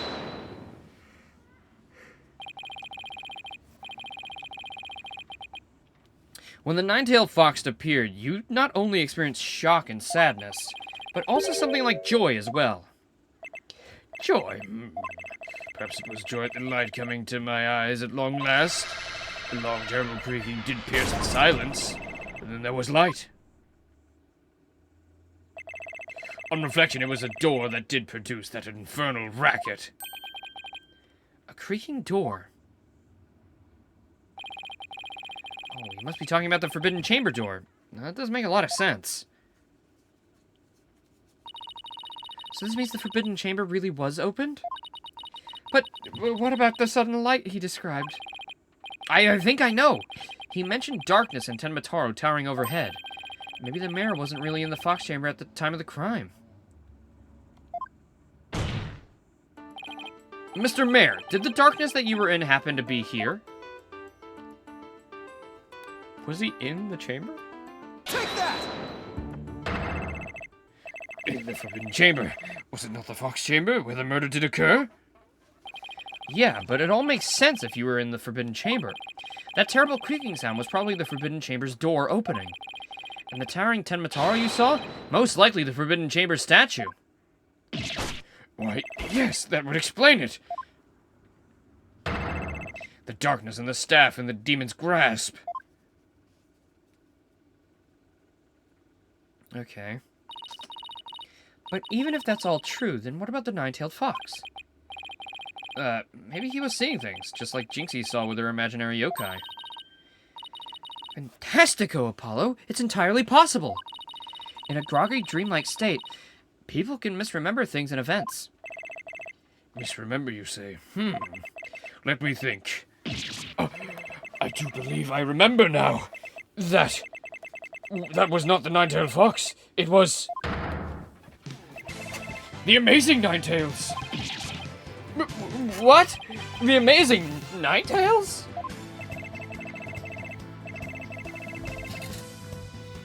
At first, this is but a dream, but now, however, most clearly do I recall it. 'Twas the Amazing Ninetales who did open the Forbidden Chamber's door. 60. I'm sorry I asked. The Amazing Ninetales, but that was the victim, Alderman QB, right? Yeah, why would he open the Forbidden Chamber? Wasn't he trying to keep it sealed? Never mind that. This is completely new information. Let me enter it and run an update.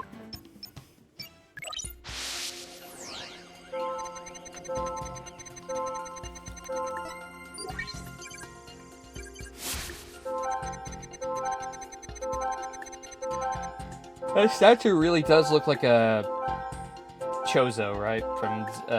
From Metroid. Foolish Chozo warrior. Shaft of light did pierce the gloom.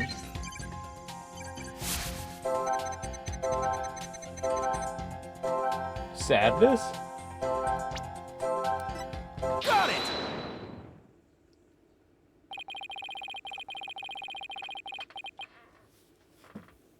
When the Amazing Ninetales opened the chamber, banishing darkness within. You felt joy, but didn't you also feel shock and sadness? Yes, in the hazy depths of my mind I do recollect something of that nature. I do believe it was the Fiend's Cape of Red. For when I did behold it, a great wave of sadness did inexplicably wash over me. A cape of red? Apollo, we've reduced the noise level. Oh, but there's still a little left. Mertenma, why were you sad when you saw the red cape? Why indeed? What could this mean? I love how when we're doing something like this, everybody else just shuts the fuck up. Like the judge and our prosecutor just don't say anything. They don't object, they don't question what's happening, they're just like, yeah, we'll just let it happen. I guess his memory is a little spotty. I know because his latest recollection contradicts the evidence. Yeah, it's one of those contradictions that slaps you right across the face. Something this obvious could arise when someone's trying to force a fuzzy memory into a definitive shape. Apollo, I know what you have to do. You need to present evidence that contradicts the image you see. Oh, so it's basically the same as the usual cross-examination process? Okay, time to review the evidence. Look out, contradiction, here comes justice. Alright, yep. Uh-huh.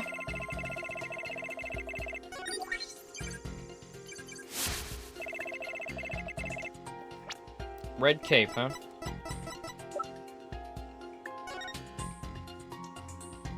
Yeah, he doesn't have a red cape, he's got tails. Objection! You said the Amazing Ninetales cape was red. Are you sure about that?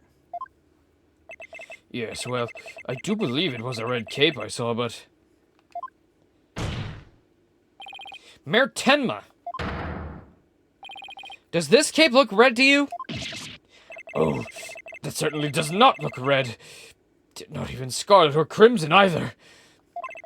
Nevertheless, upon my liberation, something red did fill my as-yet hazy field of view.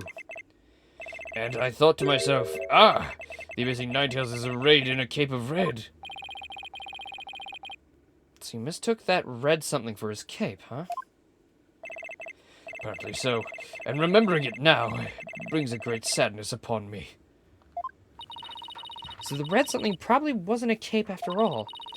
Maybe that great sadness he mentioned is What's interfering with his memory? Well, he wouldn't have seen the fox chamber behind the amazing Ninetales. What red object could he have seen there?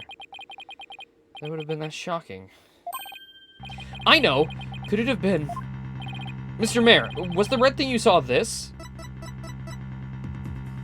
Fox and demon statue, maybe? Take that! Foolish mortal, do you mock me? Sorry. I'm afraid I have no recollection of seeing such an item.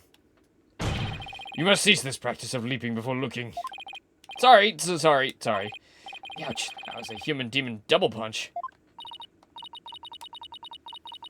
Paul, think of something that's red and could produce a feeling of sadness.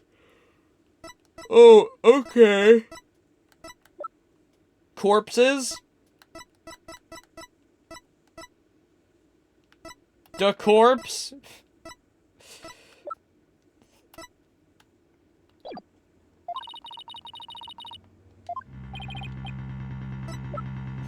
Was it the corpse?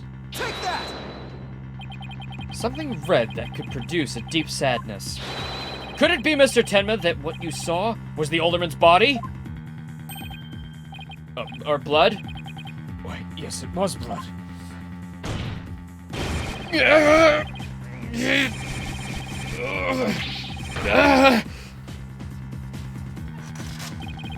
It's all coming back to me now. It wasn't a red cape that I saw. It was lying behind the amazing Ninetales, the alderman's bloody body. Pew, pew, pew. Oh, dang.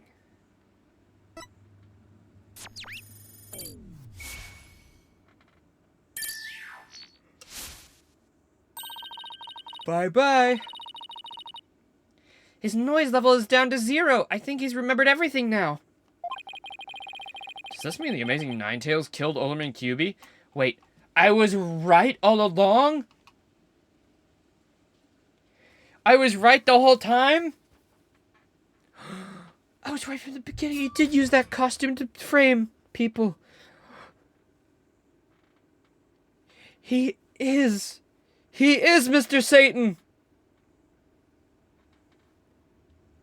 Oh my god.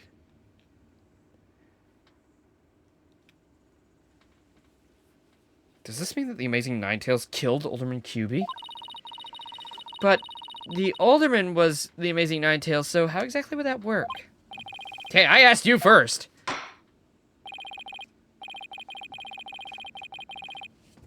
Yeah, we found the mask, but it wasn't proven that he was in the costume. If anything, it was soft disproven because he was the guy. We knew that he had done it to unmask him as the Ninetales, but to wear it as well? Well, Mr. Justice, you sure know how to make a complicated matter even more complicated. True, but at the time of the crime, our client was in the Forbidden Chamber. Moreover... Silence! Hey, don't you think this strange? The little scamp has already confirmed her father to be in the Fox Chamber. But she said not about seeing the amazing Ninetales there. Just had to bring that up, didn't you? Jinxie didn't see LaBelle either. It's so weird. Who really was in that room then?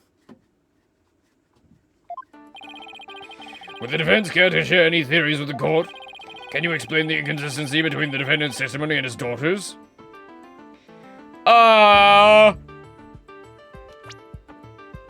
Yes? It was a magic trick. Yes, of course. I can explain it. Because if I don't, we're in serious trouble. But more of your bluffs and fairy tales, I trust. Fair warning, just a joke. I shall have your head if you fail to explain this. What about a good old-fashioned penalty? Well, Mr. Justice, let's see if you have a head worth keeping on your shoulders. First of all, Mr. LaBelle was definitely in the Fox Chamber while it was locked. We also know that Mayor Tenma was in the Forbidden Chamber based on his testimony. These two facts are crucial to my explanation. So let's consider the following question. If the facts point to Florent LaBelle and the victim being there at the scene, why did Jinxie Tenma see the victim and her father, Mayor Tenma?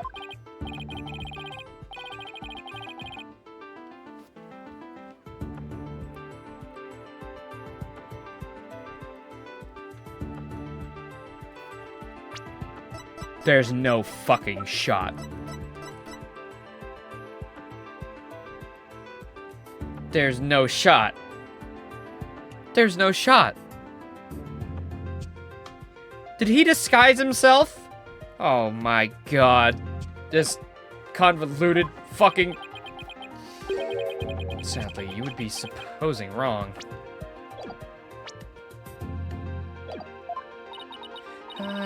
Think she could have mistaken LaBelle for the mayor? Well, if she did, then the question is, why'd she do that? Well, how about that explanation, Mr. Justice? I believe the time for questions is over. The defense asserts that Florent LaBelle was at the scene of the crime. However, Jinxie Tenma has testified that she saw her father collapse there. She has, in fact, misremembered the event. What could have made her do so? LaBelle was disguised as Tenma. The figure Miss Tenma saw was not her father. It was Florent LaBelle, disguised as Damien Tenma. Silence! That is a complete impossibility. Their faces are utterly unalike. How could you explain that away with a mere disguise? Yes, they both have incredibly distinctive faces. Maybe the disguise completely hid his face. I think Jinxie would have mentioned if she couldn't see her father's face. Oh. If it was that sort of disguise, wouldn't she have removed it? Alright. Your sword is as dull as your mind, Justice Donner. Shall I show you what a truly sharp blade is capable of? I think I'll pass!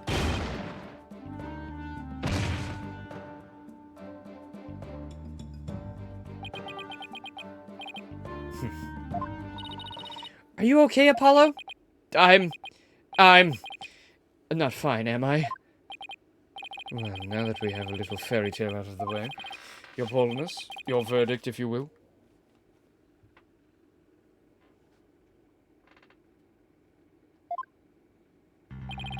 Mr. Justice, I believe it's time for a verdict if you have no further arguments. What's even left for me to do? Apollo, remember what Mr. White always says? When you're stuck in a tight spot, turn the case upside down. Turn it upside down? He does say that, doesn't he? But I don't quite see how it applies here. Still, never hurts to give it a try, I guess. Let's see. Rather than Jinxie didn't remove the disguise, maybe she couldn't remove it. And rather than she didn't tell anyone about the disguise, maybe it was she couldn't talk about it.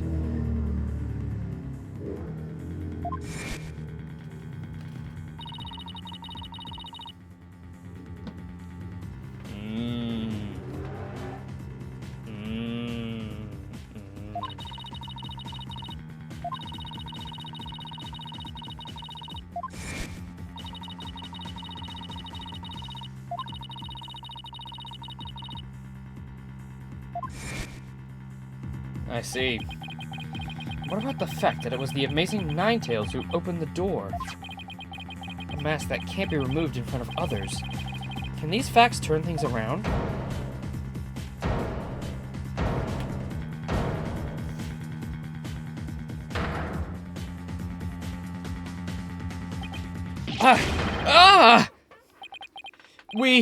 We got it all backwards!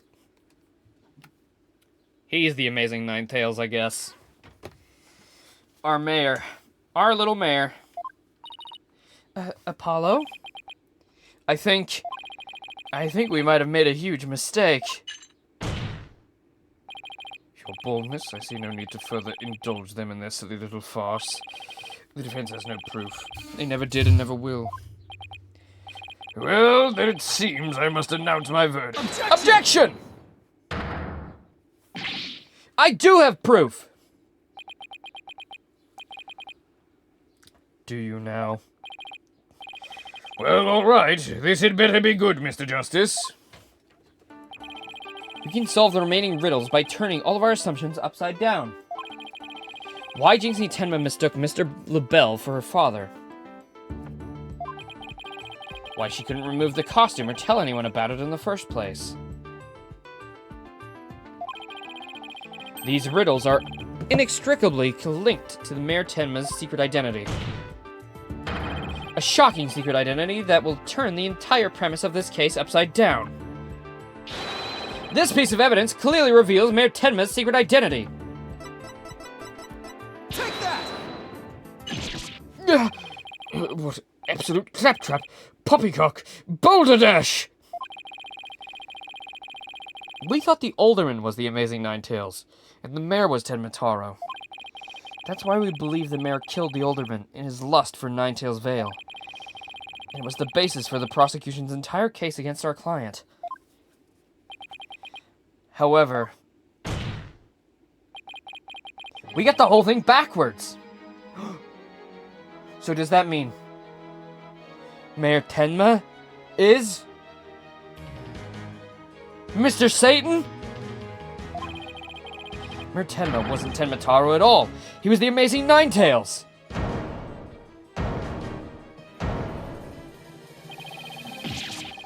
What's this? You'd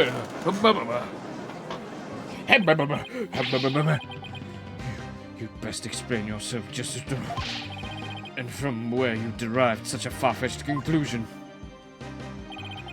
Jinxie no doubt knew the true identity of the Amazing Ninetales, but she couldn't tell anyone no matter what. That's why she didn't say it was the Amazing Ninetales when she passed out. Even though, unbeknownst to her, it was really Florent LaBelle in disguise. Silence! The accused of that and that deceitful dandy are utterly dissimilar in physical build and voice. The little scamp would have seen the difference. Objection! Remember Mr. LaBelle has his very own brand of cosmetics? Why couldn't he fake a different build too? And anyone speaking through a mask would naturally sound different. Silence! Why did she not simply pull the mask off? Objection! Masked wrestler's disguise is more precious than life itself. As a huge fan of the Amazing Ninetales, she would never dare unmask him.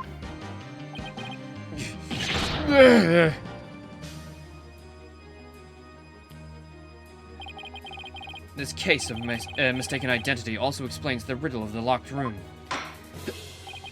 Then by all means, Mr. Justice, answer it for us already. First, Mr. LaBelle entered the room where the mayor and alderman were talking. I suppose he brought with him coffee laced with some sort of sedative. Once the alderman was out cold,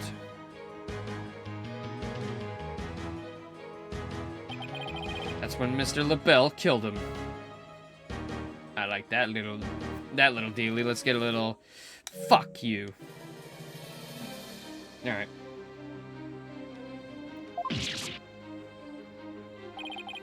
Next, he took the mayor, who he had also drugged into the Forbidden Chamber.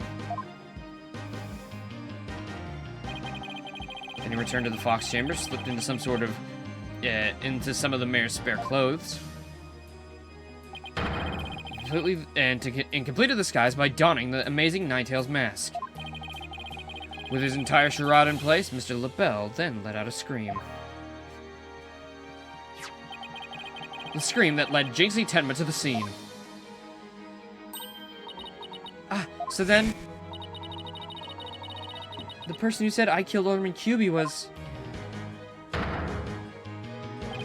Yep, that was Florent LaBelle in disguise. The mayor never actually confessed. Silence!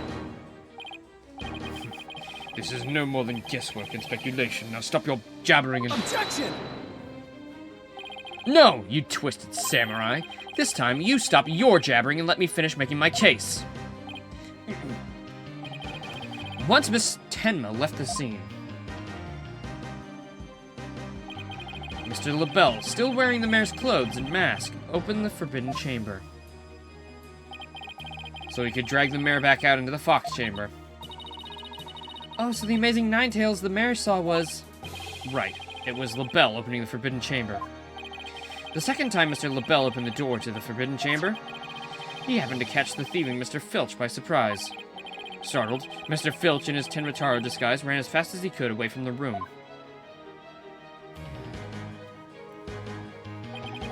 As he did, he left behind him a trail of feathers and tracks, and gave Miss Tenma the scare of her life in the hallway.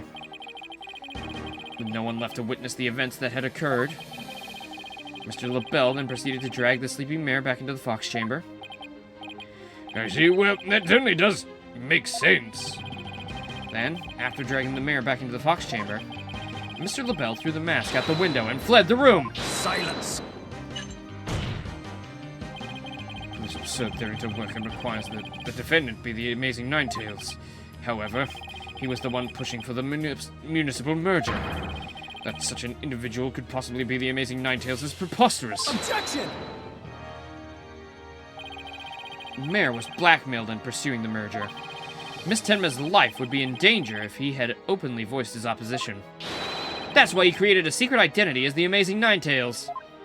This is madness. No one could possibly hatch such an inane plot.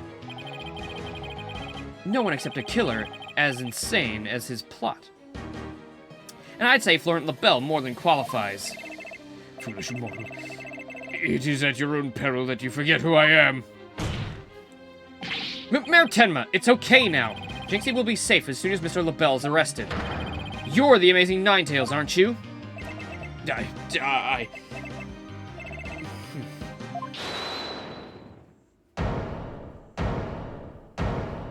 Was that Jinxie who said that? Nope.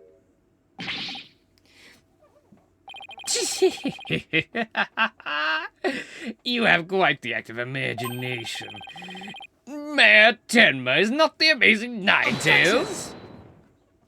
Hey, he changed his hair again. What do you mean? Well, has the mayor admitted to it yet? But that's just... Even if he did admit to such nonsense, I would reveal the truth behind Tenmataro right here and now. What? Why, you dare reveal the secret? My good friend the Ultimate told me all about it. But it wouldn't be good to expose the truth, what with the superstitions, now would it? The truth behind Tenmataro? What's he talking about? Let's go ahead and say it. Say, I'm the Amazing Ninetails. I dare you. Objection! Wait! Will somebody please explain what's going on here? Your Tenma will do anything to keep the truth behind Tenmataro a secret. A dark, terrible truth that has been kept secret by the village superstitions. The mayor admits to being the Amazing Ninetails. You'll expose the truth? Right. I won't have him walking free because of some nonsense you made up. So what now, Justice Donner? Without the mayor's admission, your theory is as useless as you are in battle. I'll show you who's useless. Apollo, don't you dare give up now. I know. Your Honor, I believe Mr. LaBelle's statements warrant a thorough cross-examination. After all, the true identity of the Amazing Ninetails is the cornerstone of this case. Well, you do have a point there. Please answer this court, Mr. LaBelle. Is the defendant the Amazing Ninetails or not?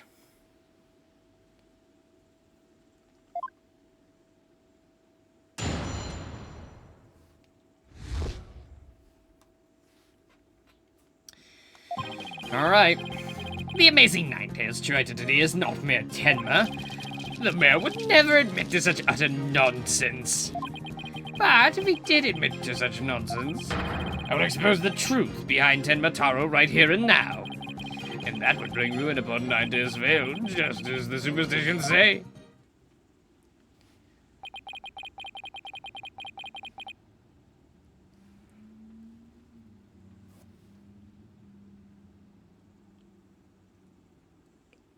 Sorry, yawning. Talk about an out of the pot and into the fire. At this rate, the mayor will be found guilty for sure.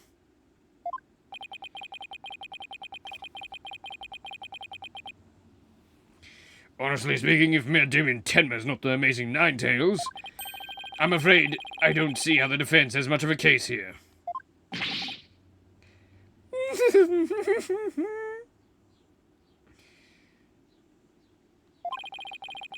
And let's just leave it at that, shall we? We all know Alderman QB was the amazing Ninetales, anyway.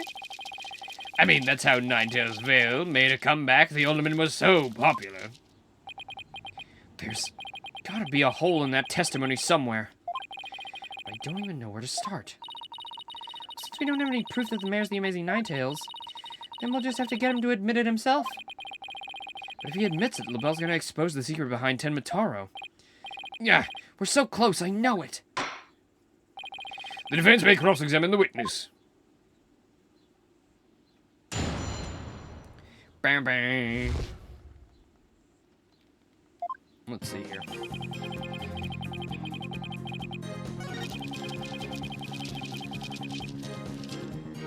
Hold it!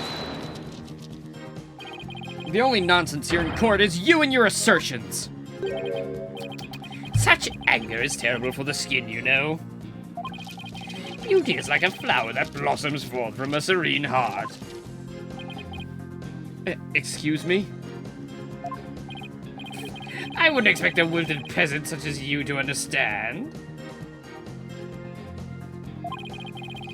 Perhaps this fragrance will help the blossom within you bloom.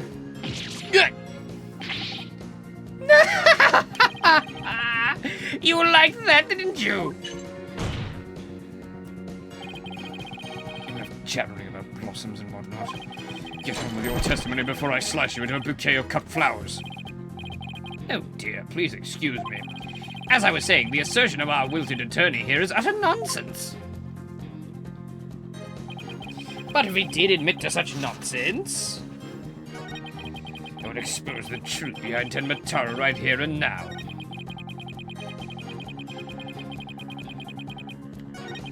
Hold it!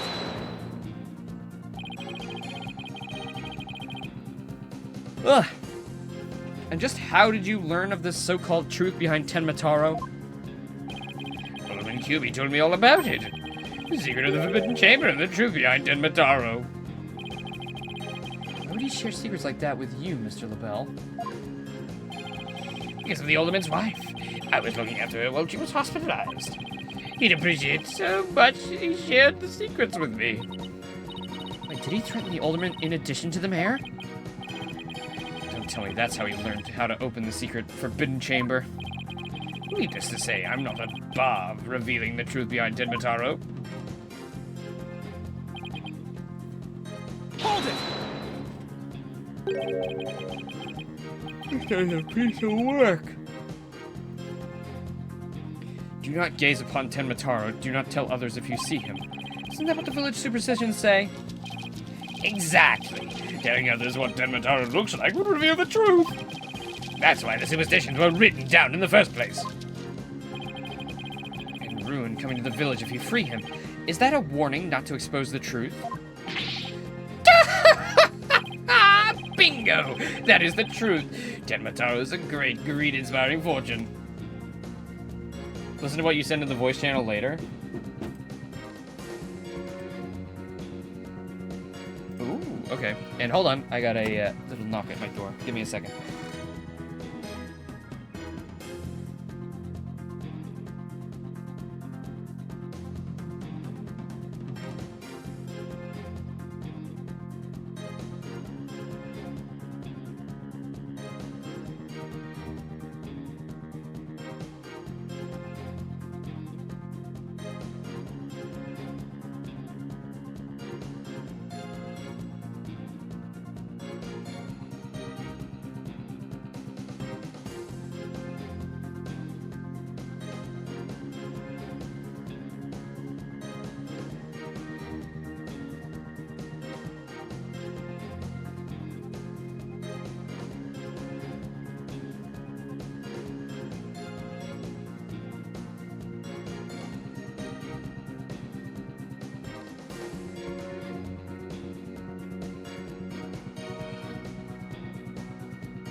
Yo, what up? I'm back.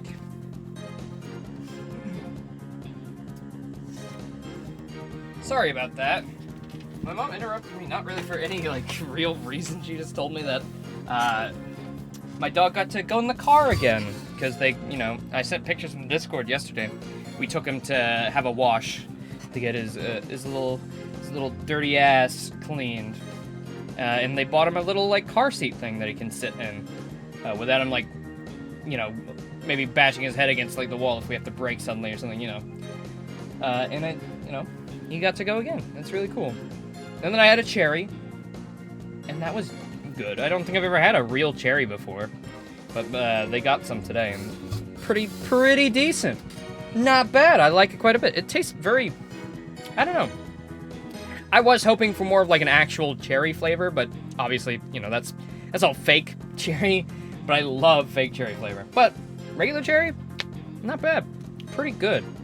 It is very berry-like, which I'm a big berry purveyor. You like that Win the Race Eggman video I sent? Yes. Win the race! You just win the race! Such a good video. That's the same guy who did the objection funk. He's a really talented, like, YouTube pooper magician. Musician. Here, I'll show you guys what I'm talking about. So most of you, especially Ace Attorney fans, would know objection funk. This one. Objection! Yeah. And then this is another song of his, which is Dr. Robotnik, which we are playing Mario Kart later, so I might play a little bit of it then. 'Cause I don't think it's copyrighted since it's YouTube poop. But it's great.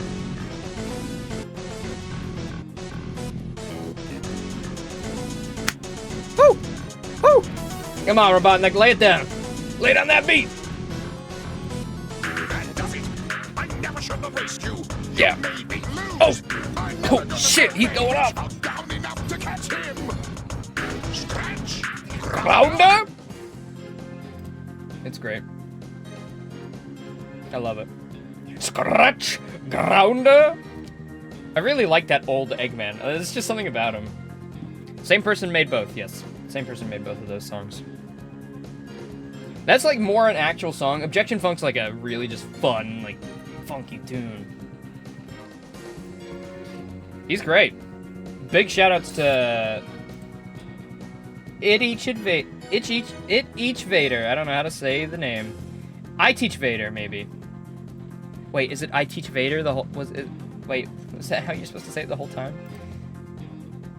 Oh my god. Oh well. They're great. I love their stuff. You just win the race, just win the race! I don't care what it takes, just find a way to win the race! He's cheating! Look! Anyway. Bingo! And the truth is, Tenma Taro is a great greed-inspiring fortune. That's what the whole battle over Night Tears Veil is all about. And Mataro's a great fortune. Come to think of it. Yeah, only it's the greatest get-rich quick chance in the universe. Grandbaby told me all about it. Said there's an amazing treasure in there. Could Tenma Taro actually be Forbidden Chamber treasure? Telling villagers that Tenma Taro is a terrifying yokai is what has scared them away from the Forbidden Chamber and the treasure within. That's how the treasure's been kept secret this whole time. Well. It seems our Ace Attorney here has uncovered the truth that must not be revealed. Tenma looks like he wants to keep the truth hidden as much as I do. Tragedy is doomed to repeat itself as long as Tenma Taro exists. That's why the secret must be protected. As long as Tenma Taro exists, huh? Mr. LaBelle, please add that statement to your testimony.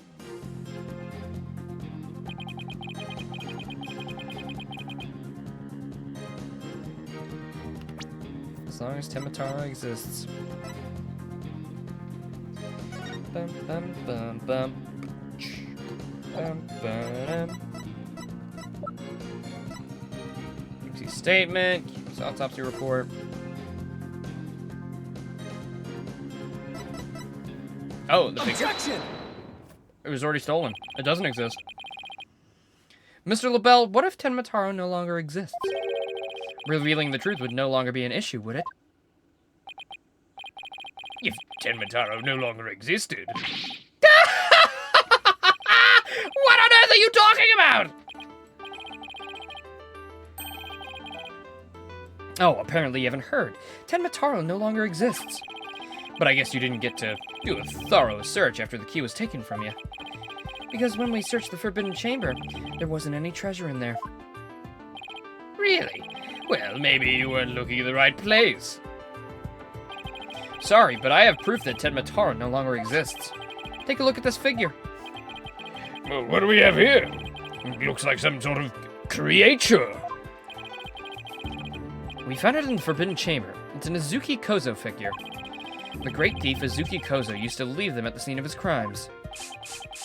Are you suggesting that Tenmataro has been stolen? Yep, Phineas Filch's grandfather, a master thief, was the culprit. And by that hideous moronic caretaker's grandfather, no less? No! My beautiful golden Tenmataro was...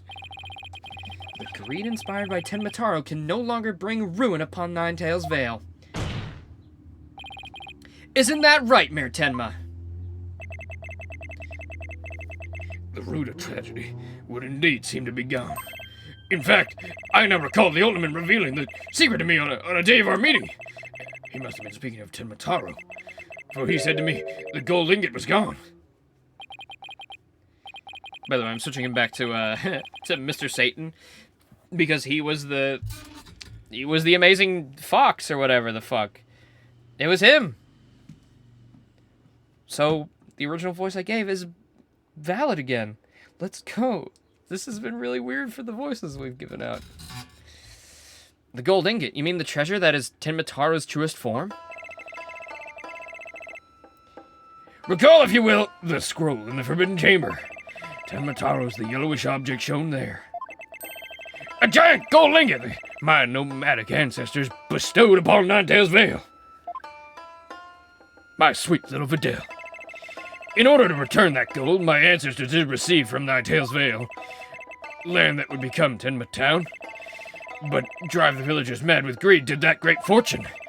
Bitter was their greed-fueled battle. It was as if they were possessed. My ancestors' gold became a curse upon their village, a curse of ruin. Thus, it was the yokai Tenmataro came to be. So, Tenmataro and the village superstitions were merely fairy tales to scare people away? Fairy tale or not, Tenmataro made quite the mess of things. Yeah, indeed. For there is no greater monster than a mortal man's lust for gold. Well, you know what they say, the love of money is the root of all evil. My ancestor did bring a terrible thing here to Ninetales Vale. A thing so terrible that Tenmataro, a monster just as terrible, had to be created to keep his secret. Yet we have naught but love for the little village which we owe our very existence. Tenma would never seek to take over Ninetales Vale in a merger. Oh my, well, that was quite shocking. Shocking lesson in history, in fact. Mr. Mayor, now that we know Tenmataro no longer exists, are you ready to admit your secret? You are the amazing Ninetales, aren't you? No, don't do it. Please, no. Begone, you demented demon! Ahem. Now, where was I? The Golden Lord of Yokai, the amazing Ninetales, is indeed me, Mr. Satan!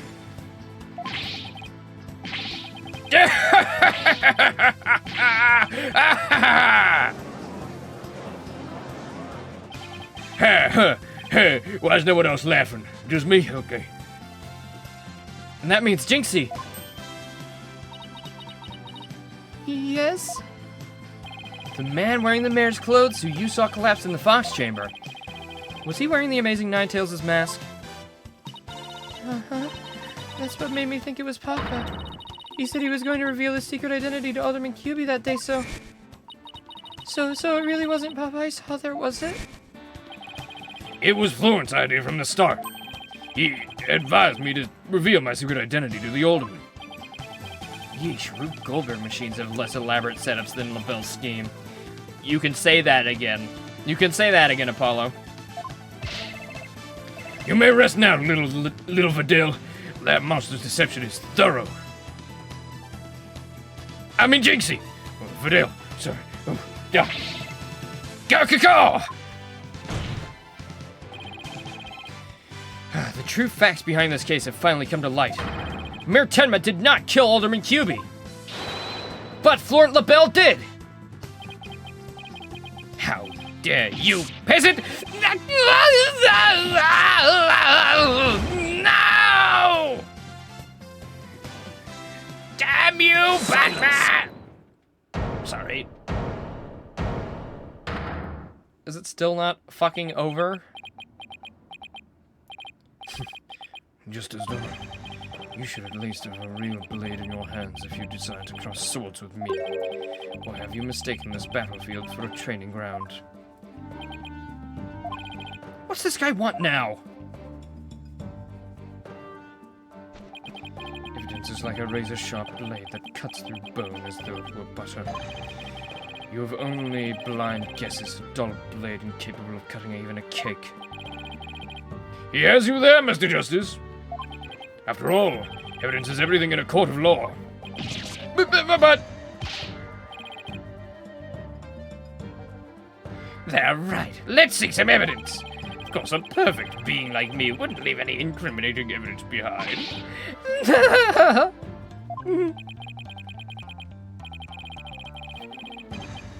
This is the final battle. Just a samurai must live and die by the sword.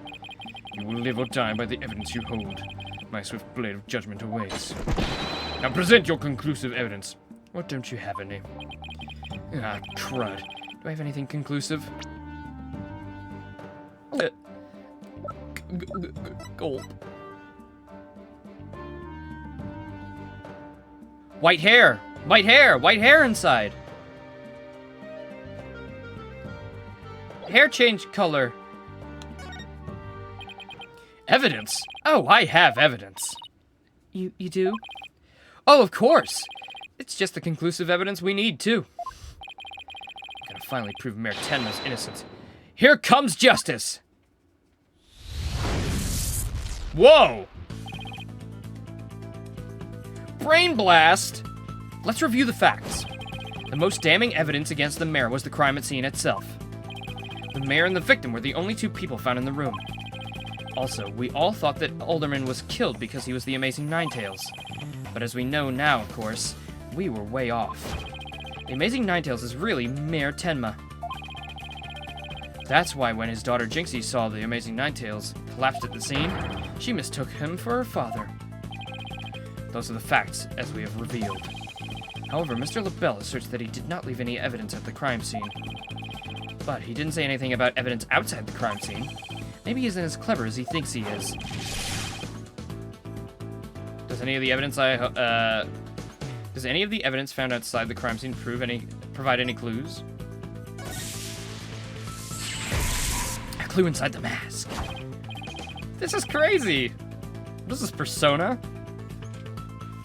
Oh, I know. The Amazing Ninetales' mask. It was found washed up along the river. What sort of clue does that mask hold? White hair.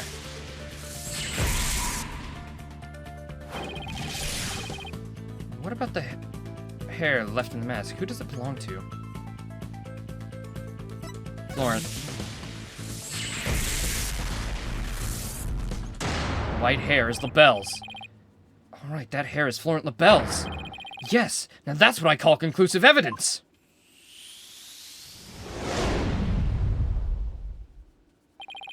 Well, Mr. Justice, do you have any conclusive evidence to present to this court?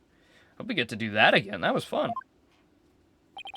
Of course I do. Observe this mask, if you will. That mask! How does that have conclusive evidence? Forehead mode engaged. It's not the mask itself, but the white hair inside it. We originally thought it belonged to Alderman Rex Cuby. Yes, but the Amazing Ninetales as we know now is mere Tenma, so... That's correct. So the question is, whose hair could this be? And the answer to that is the last person to have worn it before it was discarded. And that would be you, Mr. Florent LaBelle. What are you talking about? I never had any white hair like that. Silence. It appears your de Gras failed to hit its mark. This freakish fop is not the white-haired type. He's busy being one ludicrously garish color or another. Objection! Shall we, wash his hair, then? Shall we just, give him a little shower real quick? No, Prosecutor Blackwell. It's you who made a fatal error. What? Remember where this mask was found? It washed up by the side of the river. With that in mind, this last piece of evidence will solve all the remaining riddles. Take that! That's... What is that? This is LaBelle's own private brand of, hair color. It washes out with just water. The court will also recall that the Amazing Ninetales mask washed up alongside the village, washed up alongside the side of the village river with white hair inside it. What's this? Are you saying that preening Peacock's hair color is... That's exactly what I'm saying. Mr. LaBelle's hair color is a freaky work of fiction. But thanks to that river flowing through Ninetales Vale, we now have a real-life exposé. White hair in this mask is conclusive evidence proving you're the real killer. A DNA test is all we need to prove it, and we both know we'll get a match. Admit it! Florent LaBelle, you were the one who killed Alderman Rex Cuby! If we'd just gotten a DNA test on that hair right away, it probably would have helped maybe a little bit. Guess it. How dare you! I'm gonna exterminate you like I did before! No, my makeup!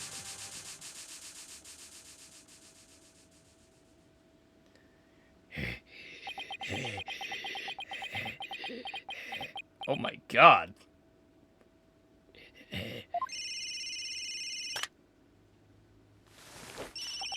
Hello, this is LaBelle. What? The project is off? This is LaBelle. Oh, the sponsors have pulled out. Oh, so did I with your wife. LaBelle speaking. Oh, I'm fired. You mean I'm no longer Tenma's aide? Hello. Oh, this is LaBelle. What? There's a stratosphere damages claim against me. $100 million. I'm finished, washed up. Stick a fork in me, I'm done.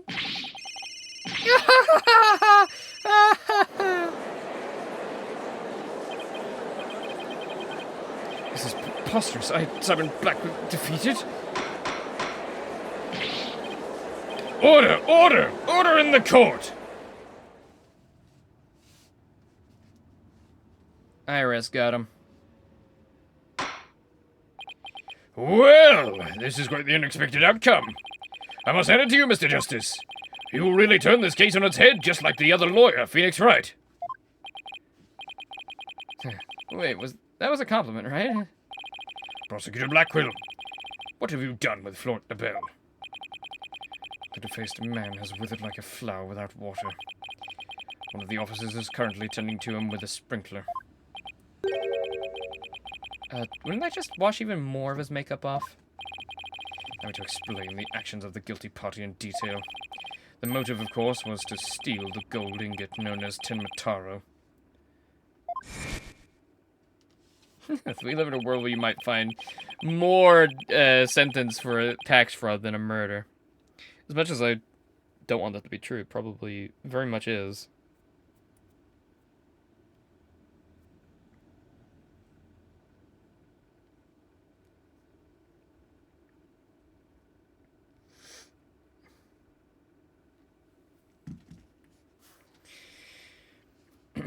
However, few are allowed into the manor due to its cultural ties to Ninetales Vale. The Bell set in motion plans to gain access to the manor and the gold within via the merger. But the efforts of the amazing Ninetales saw those plans come to a halt. Thus, the Bell murdered the alderman and attempted to pin the blame on Mayor Tenma. I see. But what I still can't comprehend is why would he go after the gold in the first place? Mr. LaBelle doesn't look like the person who is in need of financial aid. LaBelle hid his past well, much like he hid his beauty with makeup. He is mired in debt. Debt due to pouring money into a brand only he could love. Which is why he sought the gold with such veracity. You know how to solve this? Get over your fucking ego, and then you can be a literal, like, megamaniacal billionaire. Because he just have so much money from selling all of his fucking shitty brand products.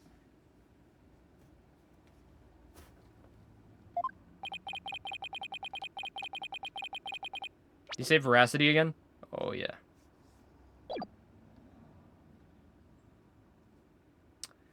Too bad for him. Someone else had gotten to it first anyway. I see. Very well, then. I believe it's time I declared a verdict. This court finds the defendant, Damien Tenma, Not guilty! Woo! God damn, that case was fucking way too long. How was it like 12 hours long? I don't know. But we did it. That court case alone was 2.5 hours. Court is adjourned. Hooray! April 19th, 1:23 p.m. District Court. Defendant Lobby number 3.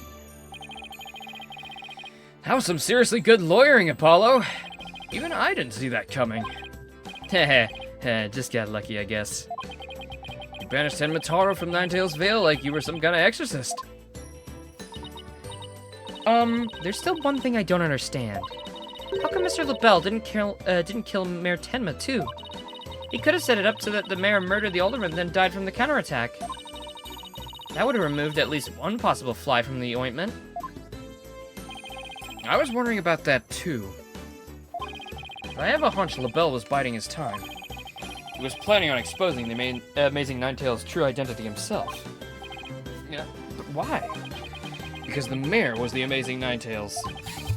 Had LaBelle succeeded in framing Mayor Tenma for the alderman's murder, the rest of his popularity would have plummeted once his identity was revealed. Oh, I get it. If the amazing Ninetales was just killed, he'd die a hero. But if he was proved a villain, his fans would abandon him, making the merger that much easier. Right. Then when the merger was complete and everything cooled down, he'd be able to search the Forbidden Chamber at his leisure.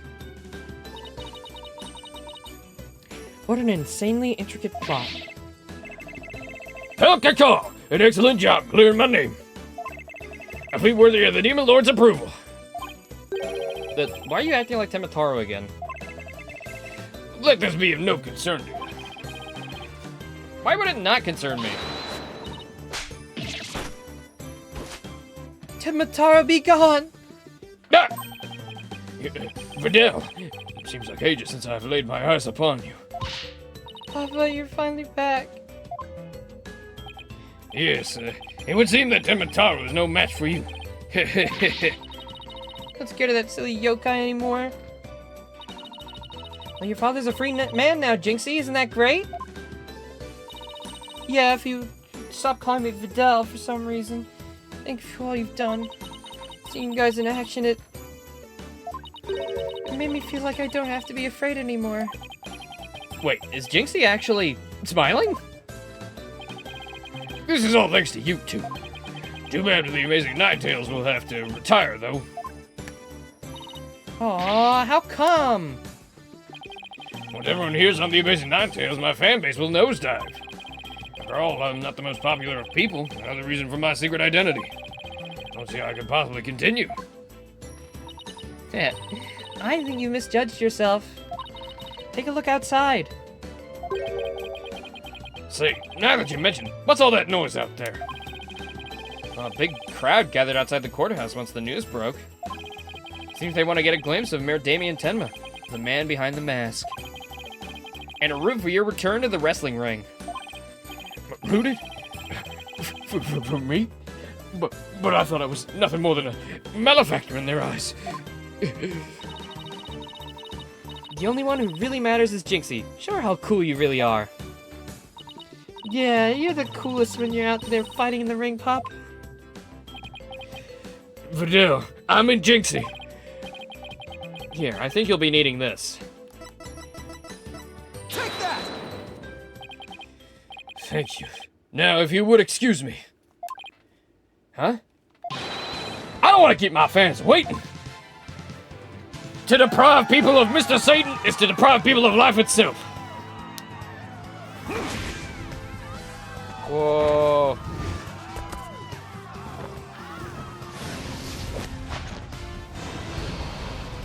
Nine Tails Vale forever! That wasn't that far off.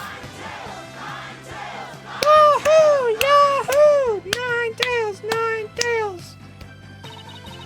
I sure hope they can settle the problems between Tenma Town and Nine Tails Vale. Me too. I'm sure they'll be fine. After all, the blackmailer slash killer is behind bars, and the merger's no longer an issue. Plus, The Amazing Ninetales is obviously still a hit, and I suspect Ninetales Vale will be too.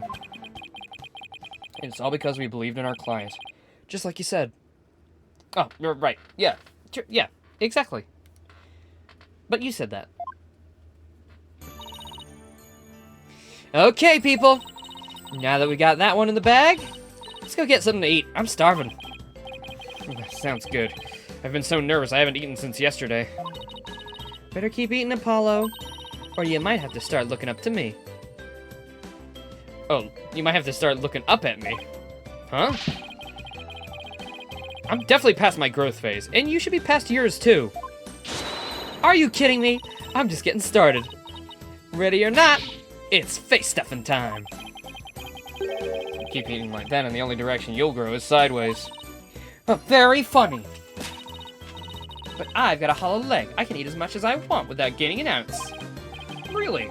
Wow, I can't wait to see this. Calories? Huh, just let them try stick on me. Alright already, you two. Let's get going before the old man closes shop.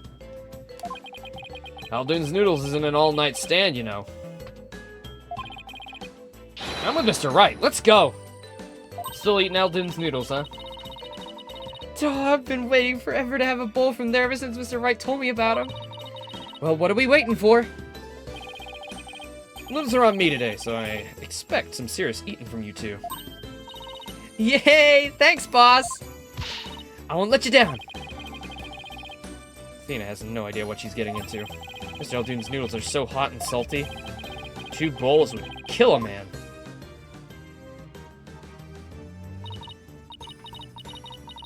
Well, that was our first case together, and it felt like nothing could bring us down after that. The dark age of the law seemed so distant, so irrelevant to our small, cozy office. But little did I know that it had been lurking all along, right there, behind us. The first time it made itself known was during the murder at Themis Legal Academy. That case would mark the twilight before the dark, cold night that was to come. Oh boy. Ba-bing! Achievement? Nice. For the second, I think that might be the longest second case ever. That shit was, like, legitimately, like, 3 streams in of itself, all 4 hours-ish. Like, god damn. Maybe it just felt longer to me, because it was split up. Like, maybe we've spent longer on other ones if we've done, like, 6-hour streams each, but still. Yeah, well, that one felt like it went on forever. Turnabout Academy. Themis Legal Academy, a prestigious high school with alumni in the highest echelons Persona? of the legal world. It is Persona. It's the Dark Hour. Oh my god, it is! It's Persona 3 Reload. Oh shit.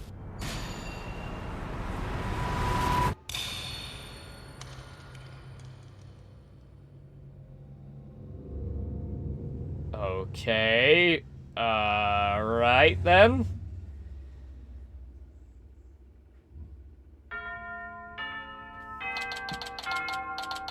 October 24th, 1:25 p.m. Themis Legal Academy. Oh no, I'm gonna be late! Oh, this is where Athena goes to school.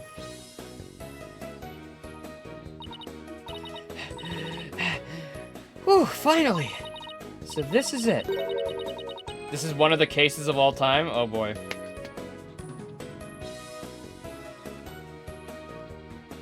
Athena isn't in school. Why is she here? Yeah, wait a minute. Wait. I just thought, wait a minute. Just thought about what I said. Athena, you're 18, bro. You've already been through legal school. What's going on here? Are you here to investigate? This is the place where many distinguished lawyers and prosecutors got their start. When news spread that Mr. Wright had gotten his attorney's badge back... Oh! That's happened now. He received a call from the school asking him to pay a visit. Oh. Mr. Wright brought us along, hoping we'd learn something from the experience. The case isn't terrible, it's just here? Oh, great.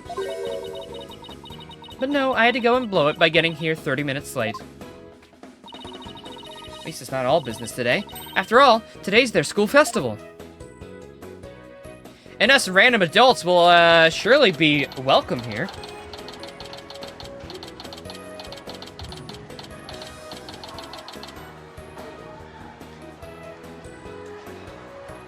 Big Boss, can I ask when, is Edgeworth in this one? Do we get to see Edgeworth yet? Because I'm missing the guy. We haven't seen him. He's got like one mention.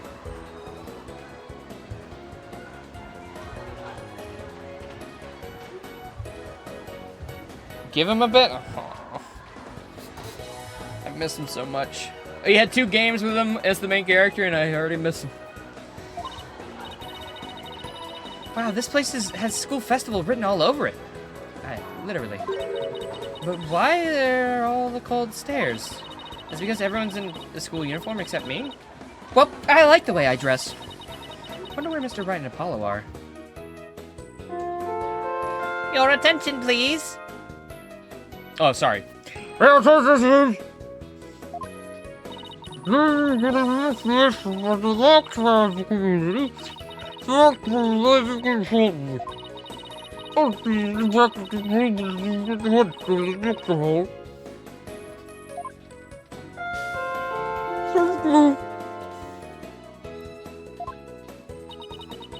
like a mock trial's about to start. But where's this lecture hall? Looks like all the students and faculty are heading that way. Might as well join them. Maybe I'll find Mr. Wright and Apollo there.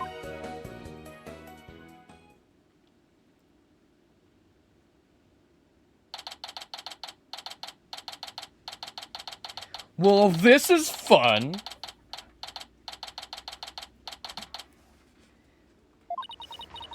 This must be the lecture hall. Wow, they spent some serious money on this place. The district court can't even compete.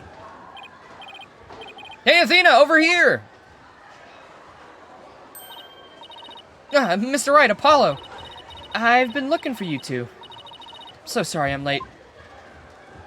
It's okay. Sorry we couldn't wait for you. We didn't want to be late for our meeting.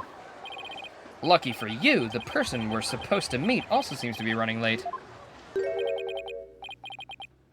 Mr. Wright, Mr. Justice, it seems Prof. Court has yet to arrive. Whoa.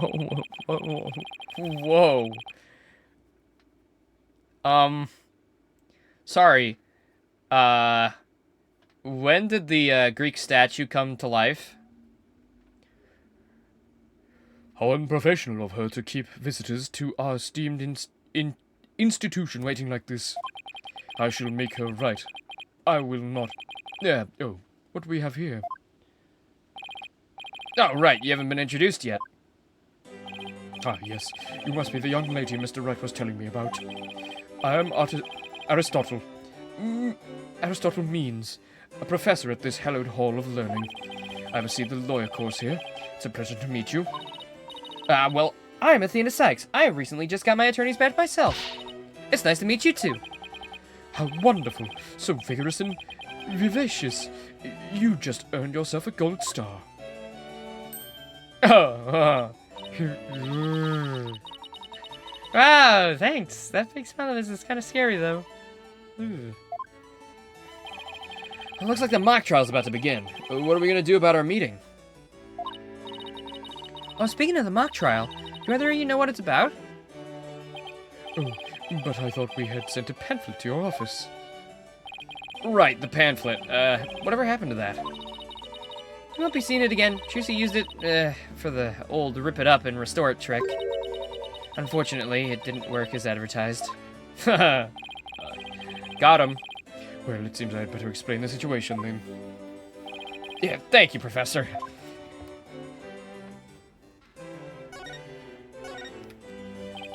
Now, does anyone have any questions? Oh, I do, Professor! Could you tell me about your school? What an excellent question. Here's a gold star for asking. Oh, I'm glad he didn't do the smile this time. Our academy has 3 courses to choose from. Students seeking to be lawyers take the lawyer course, likewise. Budding prosecutors take the prosecutor course, and future judges, the judge course. Wow. You have everything here for someone who wants to seriously pursue a career in law. Yes, well, that's what makes our school special, and today even more so. After all, we are to be treated to a lecture by the legendary attorney Phoenix Wright. We can't wait to hear all about his return to the legal profession. You're giving a lecture, Mr. Wright? But you're not even a professor. Yeah, well, I'm just giving them what they want.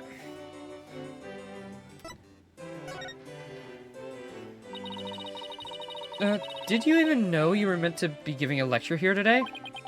Yeah, I mean, sort of, but I came early because I was supposed to have a meeting with the head of the judge course. Constance Court. Oh, that's the person who died, isn't it? It's been a whirlwind of a morning. Let's leave it at that. Prof. Court. She is a wonderful instructor, but quite unpunctual. Oh, so that's who's late. From what I've heard, our esteemed Mr. Wright here is scheduled to hold a training seminar tomorrow in addition to today's lecture. A training seminar? For lawyers? What exactly does that involve? Why, it involves the very skills that make a lawyer a lawyer. An arm wrangle when shouting objection. The proper way to strike up the podium. How to project one's voice. And most importantly, how to bluff your way to victory. Huh?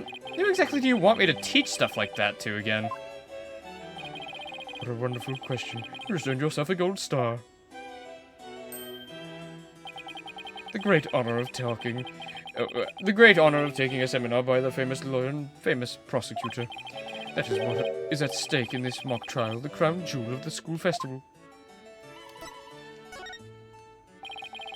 The mock trial in question is a prestigious event that every student aspires to win. The top student in the lawyer course and the top student in the prosecutor course face off in a simulated court case set in this very school. As for the case itself, well, we select the best script written by a judge course. By a judge course student. Oh, right. That just sounded really weird. And base our case on that. Ooh, a one-on-one battle. How thrilling. So if the student studying to be a lawyer wins, they get to take my training seminar. But if the other student wins, I'm not a prosecutor, so... There's no cause for alarm. We have a famous prosecutor ready for just such a case. But who exactly it is? Well, that's a special surprise. Please be Edgeworth. Please be Edgeworth. Please be Edgeworth. A famous prosecutor? No, it can't be. Prof. Means, forgive me for interrupting you and your guests. Hey, it's one of the kids who found the body. Oh, it's Woods! Duh! Duh! It all connects. Wait, if you and... Well, I guess our Athena's a little ahead of her time because Woods is also 18, so... Guess she's a little slow in the uptake in the law department. Should have gone to the UK. They give you a law license when you're 13. I'm Juniper Woods, a senior in the judge course. Professor, the trial will begin shortly, since you'll be delivering the pretrial speech. Would you mind waiting up in the balcony until we're ready for you? Is this the case that has the bomb? Is this the bomb case? Is this gonna lead into the next one since we have Woods here? No? Oh, okay. Okay. My, how very organized you are, Juniper. You just earned yourself a gold star, too. But what about Prof. Court? Well, I suppose she'll eventually arrive. Now then, I trust you will look after your visitors, Juniper? Yes, of course, Prof. Means. Juniper Woods, is that you?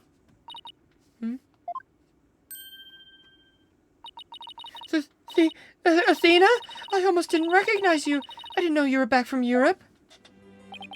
Wait, you two know each other? Now that's a coincidence. We've known each other since we were kids.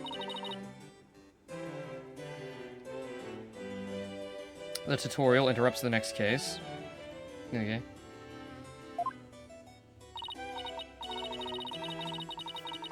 Yes, well, we lived close to each other, so we used to play in the forest together. Yeah, like a lot. Why don't you look at me? Guess I shouldn't be surprised since we haven't seen each other in a long time. Anyway, we're supposed to go over in the waiting room, right? Not that I wouldn't mind taking in the mock trial you're putting on today. Unfortunately, the mock trial is only for students and faculty. There is one seat reserved for Mr. Wright, but no other exceptions are allowed. Yes, I'm very sorry, but it's a part of the student curriculum after all. I don't know why he's turned into, like, just a Mr. Popo, but... Kami. I hope you wouldn't mind remaining in the waiting room until the trial concludes. Oh, that's too bad. I was hoping to learn something new today. I'll tell you what, Apollo. Why don't you take my place? But what? Really? Well, sure. Besides, I'd like to meet with Prof. Court as soon as she gets here. No fair. I want to see the mock trial, too. Sorry, I'm gonna let Apollo pull what little rank he has. If it's okay with Prof. Means. But of course, Mr. Wright, if that's what you wish.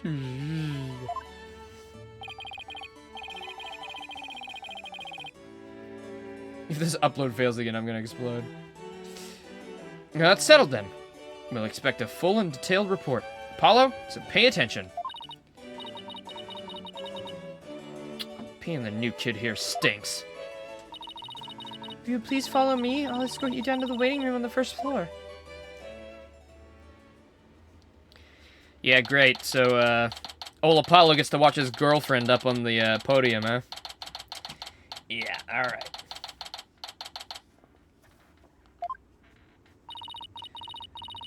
Still no Prof. Court. It's been over 30 minutes. Mr. Wright snoozing away on the sofa.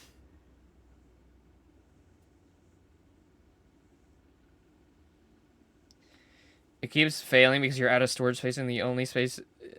You're only out of space because the original video is taking up too much space.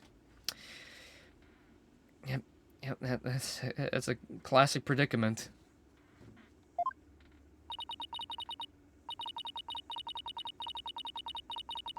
This is so boring. I should have hid in the lecture hall and spied on the mock trial. Should have brought your phone with you. Uh-oh. What was that?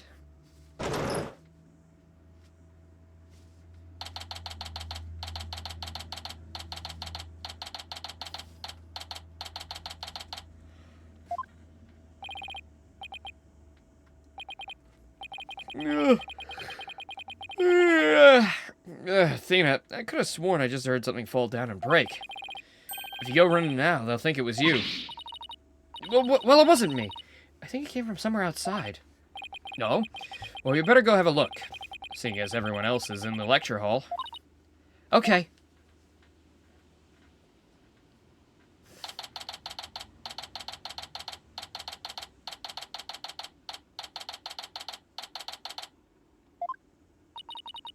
Is this stage for some sort of concert? Kind of reminds me of a courtroom. Wait, Athena, behind the witness stand. What? Oh,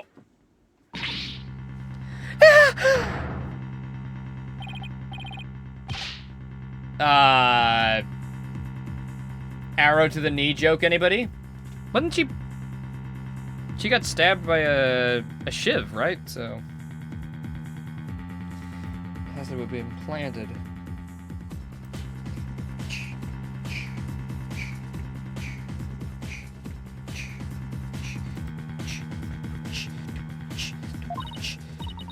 Wait, that's who we were supposed to be meeting with. That looked like the needy. Well, no. But it's an arrow to a body part. Just change the words. Arrow to the liver. Classic. Iconic. You should have said that.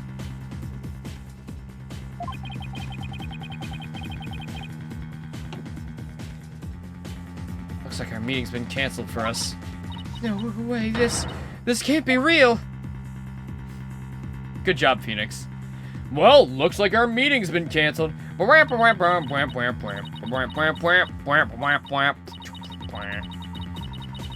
called the police. They should be here soon. I'll go tell everyone in the lecture hall, too. No, wait.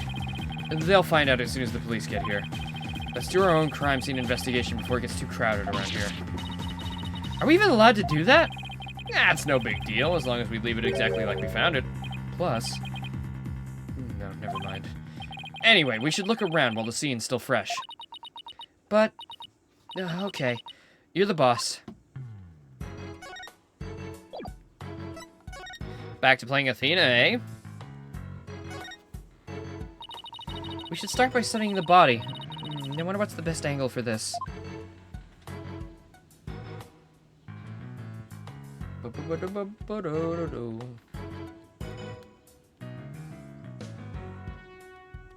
Blue, red, Phoenix right, and Edgeworth.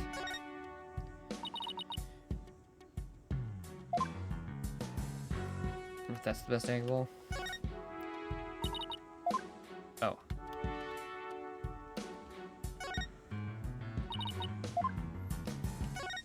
Oh! I forgot that's how this works now.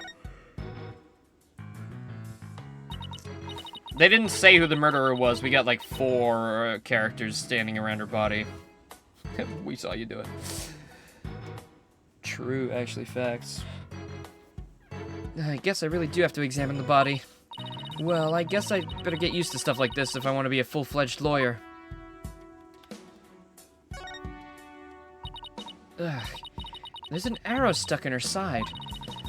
Gunshot wounds and stab wounds are pretty common, but arrow wounds? This is a homicide any way you slice it. In other words, we have a murder on our hands. Murder here? So that makes this arrow the murder weapon. Well, that and the bow that shot it. Right, but where could the killer have shot her from?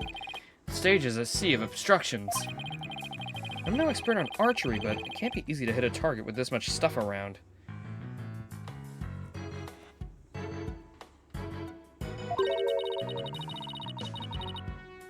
Would it be possible to kill someone by stabbing them with an arrow? I'm not sure. Guess we better do some more investigating before jumping to conclusions. Book. It also looks like she was tied up. She's got black things around her arms. Or, wrists. What do we have here? A book? Guessing it fell out of her chest pocket. Wait, what if it's a diary? That's the most private thing a girl has! True, but considering the situation at hand, my apologies to the late Prof. Court. No, don't!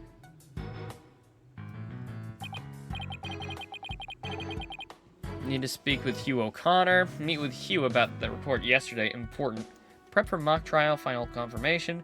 Meet with Mr. Wright about training seminar. Mock trial begins. Hey! Every page has the same word. It has the same sword mark printed on it. At that. That's it. That's it. That's it. Do-do-do-do-do-do.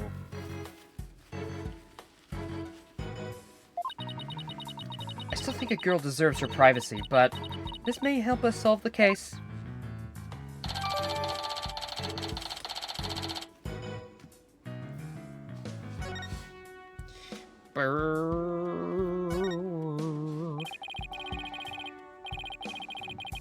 Notice anything about the body? Take a deep breath and then take a good look. Well, now that you mention it, there's no blood around it. Yet the victim's body is cold and rigor mortis has already started to dissipate. I'm glad they're not shying away from blood anymore. That was a big thing in the last one, where they just refused to show any blood whatsoever. Like, except for, like, one part. When these people are being murdered, so it's like... come on, they're being murdered. This isn't, like, for kids. They just show the fucking blood. I don't know what to tell you.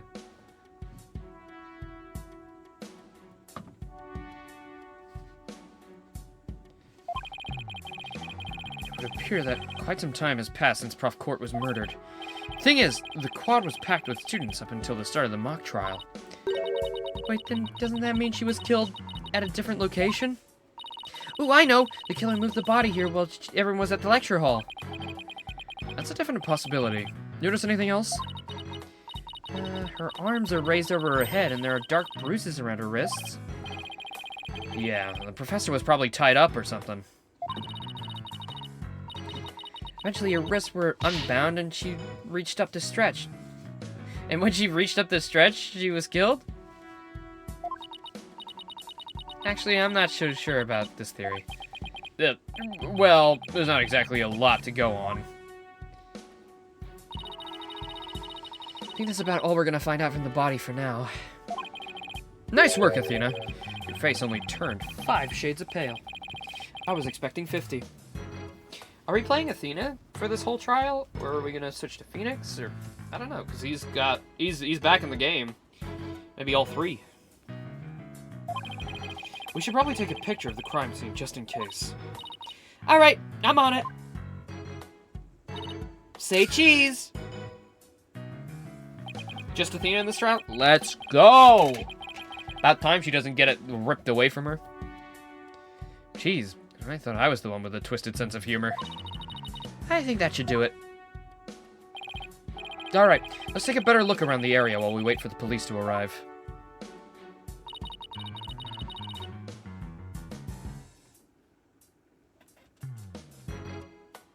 Pending of Love Rocks campus. I see Woods is a part of it. And one of our culprits. This pile of rubble sticks out like a sore thumb. Looks like broken pottery or plaster. Maybe this was the source of the noise we heard. Well, there were supposedly 2 statues on this stage. I seem to recall hearing that a co-ed from the Fine Art Club made them. There are 2? Nothing over there is the remains of the other statue. This could be related to the case. Let's take a closer look.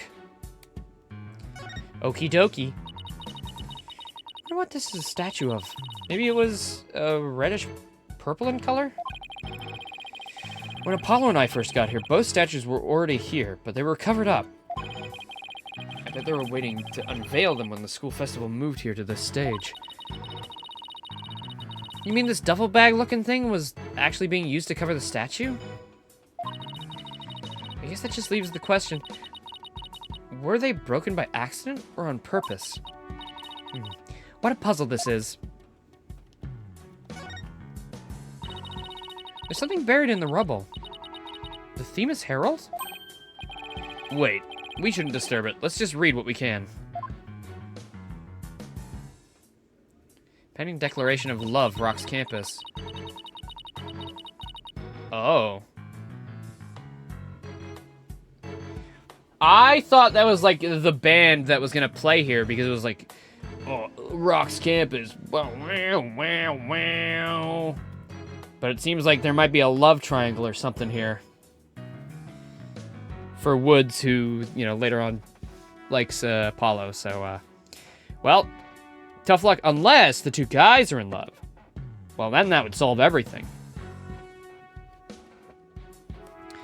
Final act in Toward Love Triangle centered on campus. She-Devil Juniper Woods. What? She-Devil? Level-headed lawyer, course genius, and hot-blooded prosecutor, course student. Will go head-to-head in a mock trial battle for the She-Devil's Black Heart. Who fucking wrote this thing? Hugh O'Connor has declared that he will confess to her as if he wins.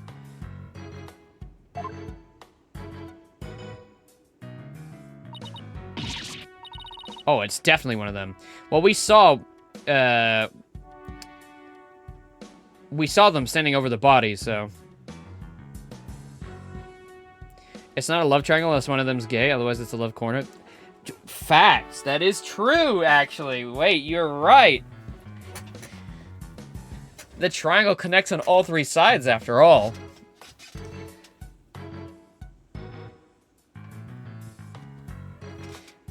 That's just the term we use, but when you think about it, that is true. Like, that's not true in the, like, technical way it's used, but, I mean... That's how it should be. The love corner. Wait, what? I seriously wish I hadn't read that. Find that more shocking than discovering a murder victim's body? But we're talking about my friend Junie here. She'd never lead guys on like that. Athena, you don't believe everything you read, do you? This article is clearly written with malicious intent. I'm not buying a word of it. You're right. It's still disturbing, even if it's third-rate tabloid material.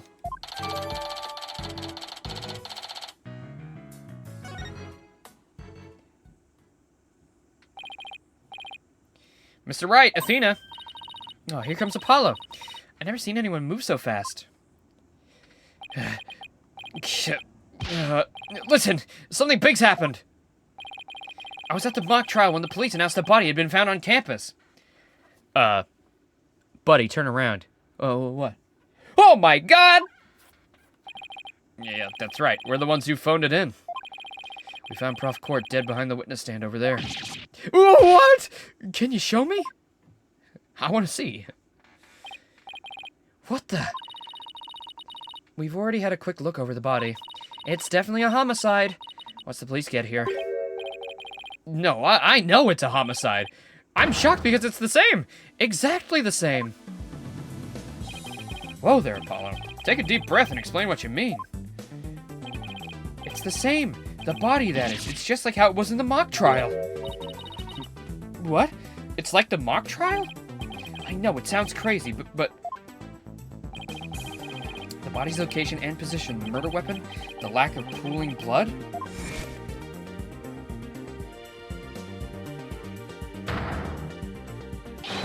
It's all exactly how it was in the mock trial. You're kidding, right? It can't really be all the same, can it? Okay, so we're basically just doing the same thing we did last game with the Gaviner's concert. Okay.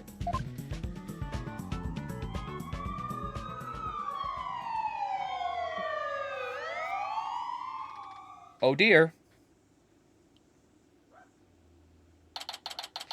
October 24th, Themis Legal Academy. 3F Lecture Hall. The whole school's in an uproar. There won't be any more classes today. Murder on campus. That's the last thing I expected at a legal academy. Well, I'll go tell Prof. Means what we observed when we discovered the body.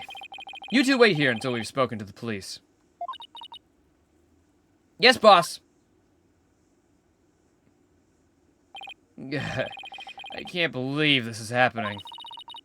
I can't believe we have to wait around here. I can't stay still at times like these. I hope Junie hasn't fainted from the shock of this whole thing. Athena. Athena, there you are. Junie, I'm glad to see you. I was worried that... Don't worry about me. I'm student council president after all. I need to be strong. Student council president? Wow, I'm impressed. She's really changed. Used to be kind of sickly and shy. Juniper, was it? You mind if we ask you a few questions? Yeah, we're stuck with waiting for the police, and there's not really much to do. Sure, what would you like to know? I haven't seen you in ages, Junie. What's it been, 7 years or so? Yeah, I remember how you were always there for me, Athena. Yeah, maybe it's just me, but I wanted to ask you why you seem so distant. Remember how you used to call me Athena? I liked it better that way. It felt like we were sisters, you know? Yeah, but I'm student council president now. And as the student representative of Famous Legal Academy, I have to act properly. She was never this stiff and formal before. Look, I knew you wanted to be a judge, but I didn't expect this. It's such a prestigious school, and you're in the judge course to boot. Yeah, Prof. Court had been in charge of it until, well, you know. Oh, right, Prof. Court was the professor in charge of Junie's course. Constance Court. What sort of a teacher was Prof. Court? If I had to sum her up in a single word, I'd say she was amazing. A judge must always seek the truth. That was her mantra, and she used it in trying to fix what was wrong with our school. She was a beacon of hope in this dark age of the law. What's wrong with your school? What did you mean by that? Oh, nothing. Never mind.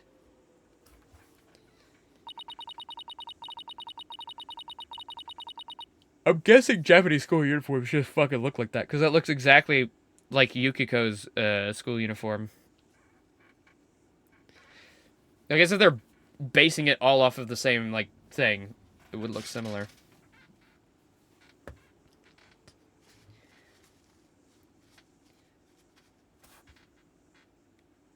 And, I mean, Japanese school uniforms are just so much cooler than any uniform anywhere else. Like, it's adorable. Like, any school uniform here in New Zealand is fucking actually sucks and looks like the ugliest thing. And it's for a formality. This is the most formal you can get with, like, a little neckerchief and... it just looks so good.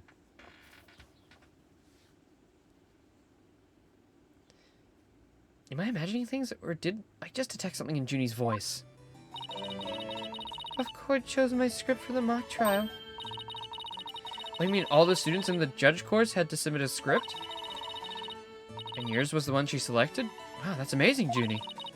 Oh, thank you, but now Prof. Court is... Who would do such a thing? Just yesterday we were working together trying to get things ready. Still coughing. Excuse me. Are you alright, Junie? Maybe we should take it easy for a while. Yeah, she's still got that cough. Guess she's not as strong as she pretends to be. Why do you need a script in a showdown between a lawyer and a prosecutor? Well, we were simulating a trial, so we needed a script as framework. All the details about the incident and the people involved are included in the script. We also prepared a crime scene, photos, a murder weapon, and other kinds of evidence. Wow, you guys thought of everything. Must be hard getting all that ready. Yeah, well, it was only Prof. Court and I. After all, we didn't want the script or other elements of the mock trial to get leaked. We were the only ones in the entire school who knew all the details. Well, that can't be. Because we know you're not the murderer, so,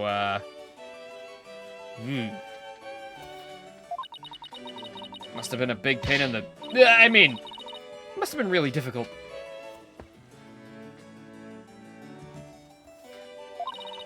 I wrote the script so that the case could go either way. That way the defense and prosecution both had an equal chance of winning.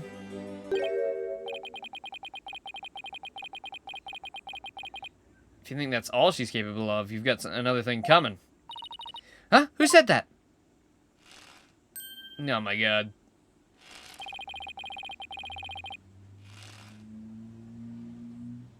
Okay, which one killed the teacher? The guy sweating bullets and shaking, or the guy who's standing perfectly still? Well, I want to say it was the defense attorney right off the bat. Just because of that look, that sly look. Could be a combo deal, though. Juniper's genius doesn't stop at a brilliant script. Yeah! She gave an award-winning performance as the defendant, man! I think I found a rival to my cords of steel. Oh, Robin, are you gonna introduce yourselves to our guests? As student council president, I won't have you treating them rudely. You're right. I heard Mr. Wright was bringing a couple of guests with him. That would be you two. Apollo Justice and Athena Sykes? Yep, I'm Athena Sykes. And I'm Apollo Justice. Nice to meet you. I'll pass on the handshake. I'm studying to be a lawyer. The name's Hugh O'Connor. Well, she did meet with Hugh. But some call me Mr. Perfect because I never score less than 100% on tests. Athena, he's kind of giving me the creeps. I mean, I never scored higher than a 30. How did you even get your badge? The physical presentation.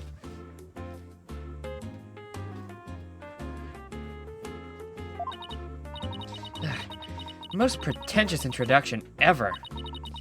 And what's with his hand? Is it glued to the side of his pocket or what? Yeesh. Let me be the first to apologize for Hugh's totally rude introduction. Sorry! Now, here's my intro. I'm Robin Newman. And I'm studying to be a prosecutor. Like the really cool kind that nails the bad guys. No, where's the sincerity? So he makes pottery too, and what's that? A bracelet contraption for... He has made some sure unusual friends. These two were the lawyer and the prosecutor in today's mock trial. And even though I wrote the script, I also played a part as the defendant.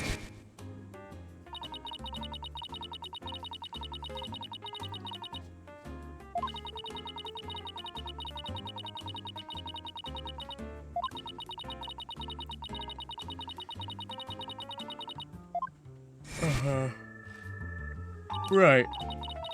Wait, these are the two guys who supposedly have a thing for Junie? Come on, Juniper, your role is way beyond that. That's right! The mock trial's just the start. She's also in the school's festival's main event. Live on stage, Juniper Woods! Live on stage! And the crowd goes bananas! Woo!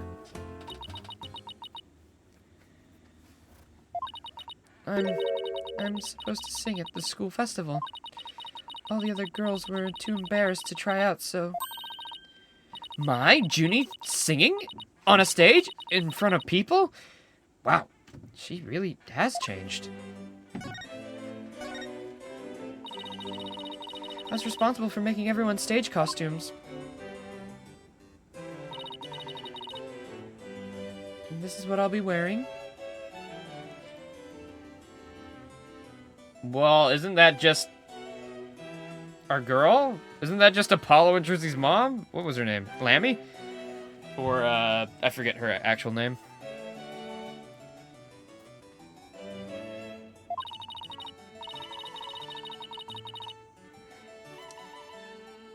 That's amazing, Junie, but then again, you were always good at that kind of thing.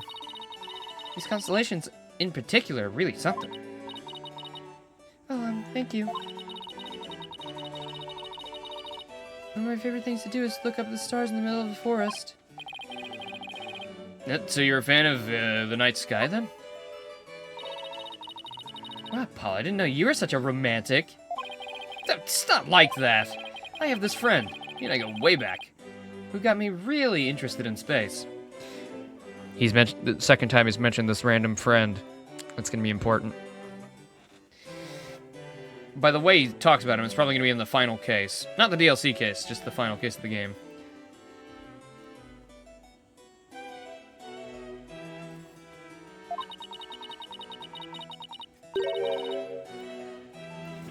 Another guess as to who the guest star prosecutor is? Another guess. Oh, it's not. It wouldn't be. Oh my god, it's not. No, it wouldn't be Mr. Payne, would it? That would make sense why it was, I guess, brought up in such a weird way in the middle of the fucking game, technically.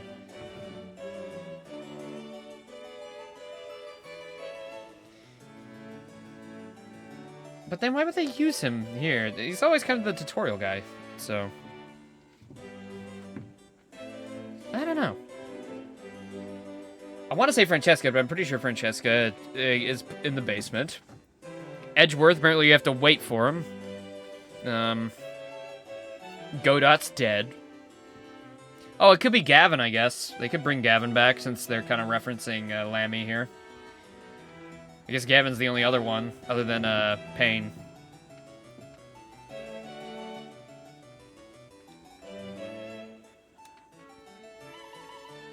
Wait, you had friends? Color me surprised. As student council president, I cannot allow such mean-spirited teasing to continue. Eep! I think she's angry.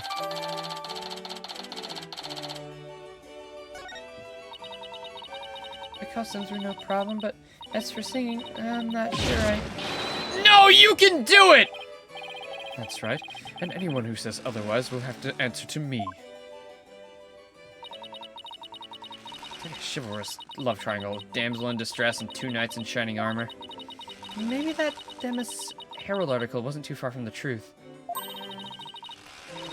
Speaking of the latest news, I wonder how the mock trial turned out. What the fuck? How did that even happen? Whoa.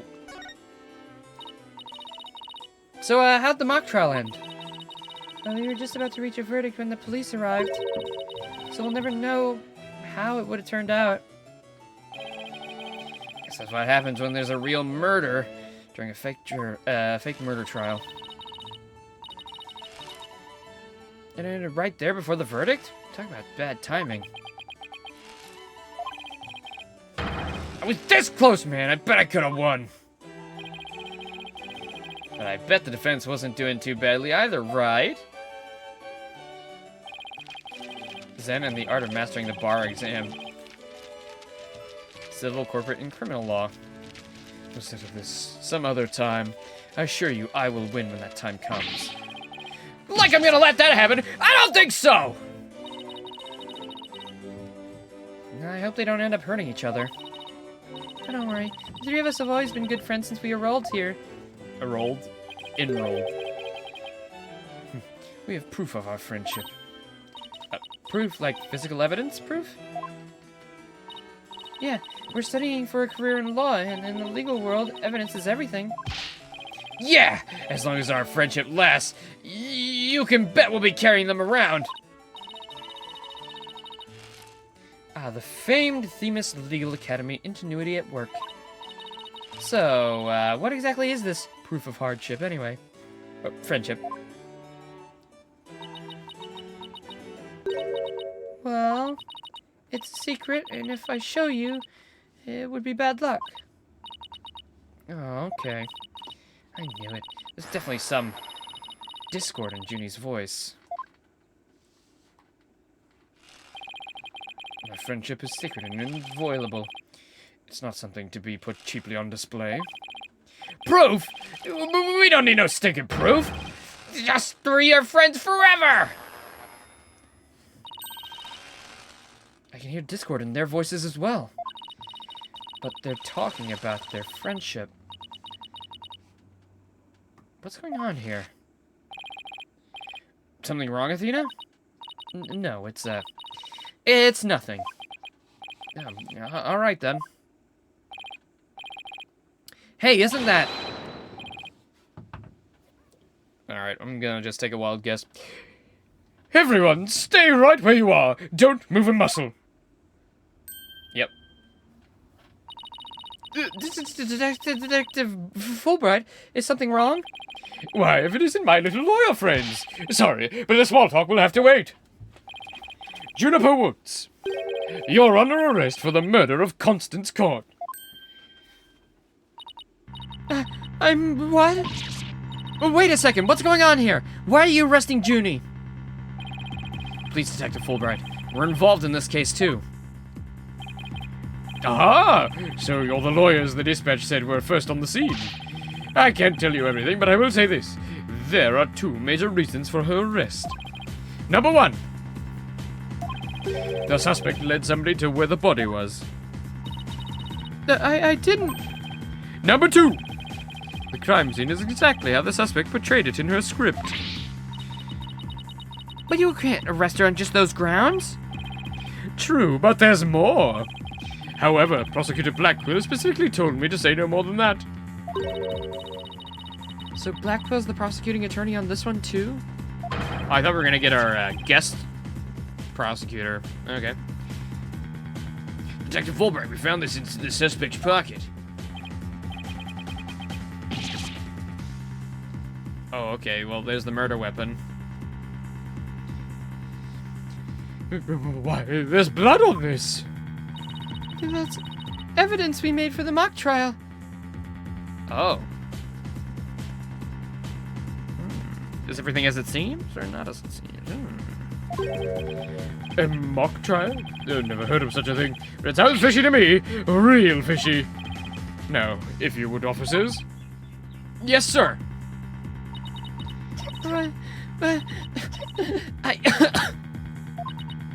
Junie, I've got to do something. I can't let them take her away like this. Now, if you'll excuse me, I have work to do. Hold it! Hold it! I refuse to believe that she's the killer! Junie! I've decided. I'm going to defend you. I'll fight with everything I've got. Well, I mean, that's probably gonna happen anyway.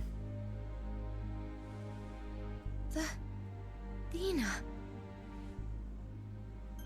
Junie, it's good to hear you say that name again. Very sweet. On to the trial. Hate to interrupt your bonding time, but, aren't you rather new to all this?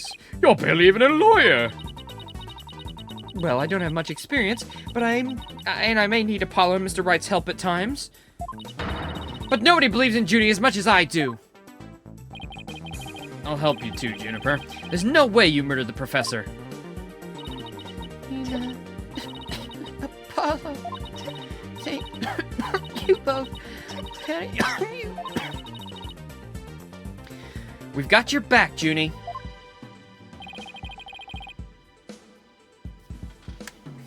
Athena, unfortunately, Juniper's in love with Apollo. Sorry. Which is unfortunate for her because he's dating Gavin.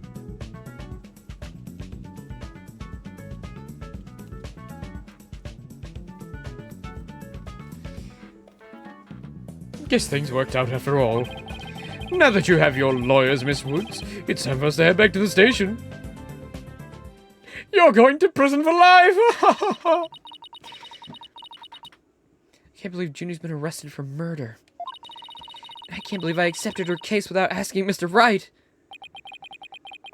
Take a deep breath and relax, Athena. I'm here to help with whatever you need. So let's get right on the case. Right.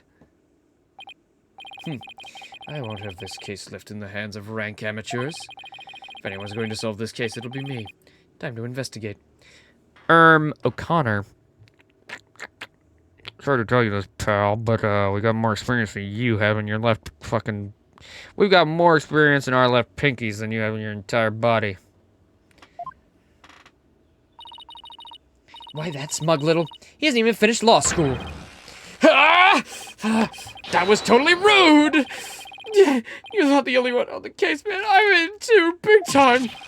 Juniper Woods, I'm gonna save you! Now that those two are gone, let's get back to what I was talking about. In front of the stage. About the mock trial, that is. Oh, right. You said the victim's location, position, and so on were just like in the script. Exactly, but without the script or any props, it's kind of hard to explain.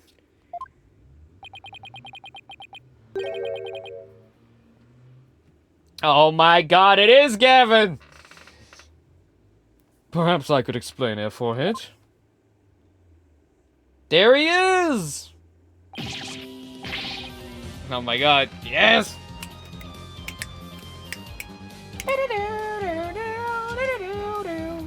But Prosecutor Gavin, what are you doing here?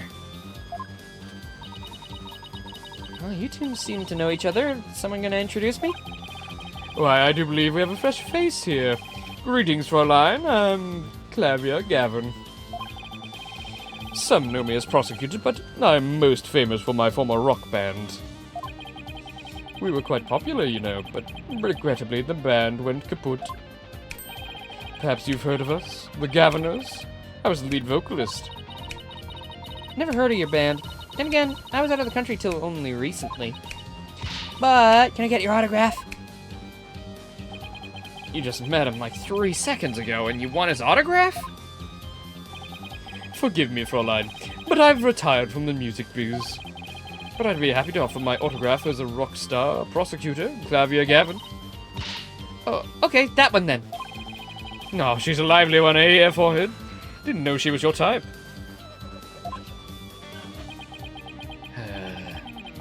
She's the newest member of the Right Anything Agency, that's all. Nice to meet you, I'm Athena Sykes. A pleasure to meet you too, Athena. Now, the intros are out of the way. I'm sure you have some questions for me, Air Forehead? He looks pretty good in 3D. His model translates pretty well. So, what are you doing here, Prosecutor Gavin? I'm here for the same reason as your boss, to give a lecture and a training seminar. So he's the famous prosecutor they invited. And I have another crucial role to play. The Gaviners are getting back together for a one-time special performance. Do you hear the voice lines? Oh boy. Wait, you mean you're getting old shark tooth out of the prison? Even though you guys disbanded? Which was a shame, by the way, really. Yeah, I know how much you adored our music, Air Forehead. Anyway, I studied abroad in Germany to get my badge early, but I did graduate from here. Wait, so that performance Junie mentioned... I see you've already heard about that. One student representative was selected to sing with us on stage. And the stage was supposed to look like this tomorrow.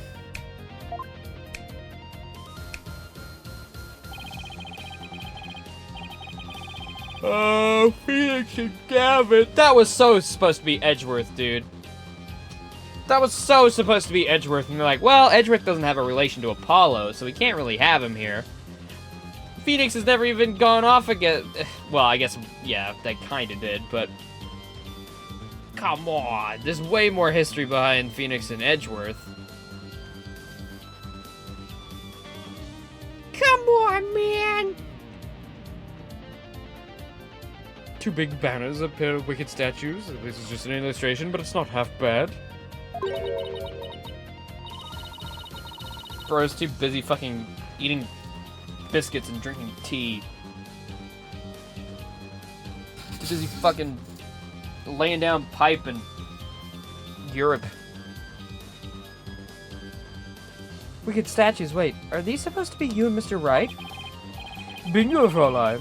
They were so big and magnificent, too. What a terrible waste. But the worst part of this whole thing is... my long-awaited reunion with my mentor never came to pass. Wait, don't tell me your mentor was... Prof. Court. She was the one who taught me how to think about the law. So Constance Court was your professor here at the academy?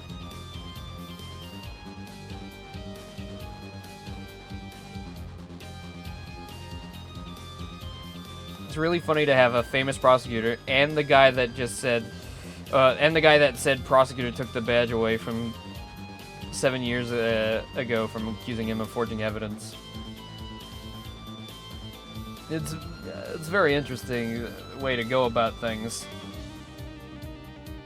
I guess it makes sense because the whole reason they got called is because Phoenix got his badge back for the false accusation that this guy planted on him.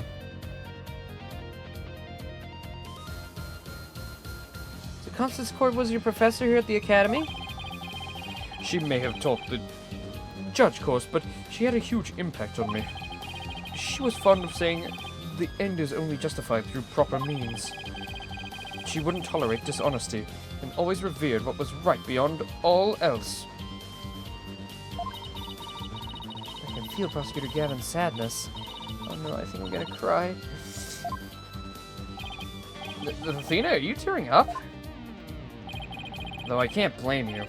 Prosecutor Gavin knows a lot of who he is to Prof Court. Exactly. So, as you can see, we have both joined in purpose, so to speak, yeah? Now, let's rock this place hard. Huh? I don't follow. Let's rock what? Forget already, Air Forehead. I said I'd help you explain the mock trial. We're going to reprise it right here in the lecture hall. It might help us catch the killer.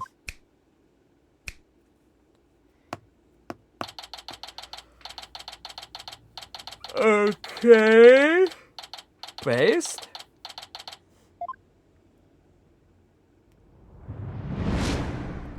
Mock trial reenactment, all rise.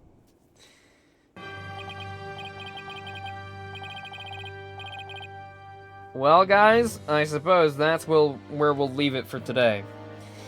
Beginning the mock trial of this interesting set of events that have come forward. Apparently, according to Big Boss, it's kind of just like a whatever case, but I'm sure we'll have some fun.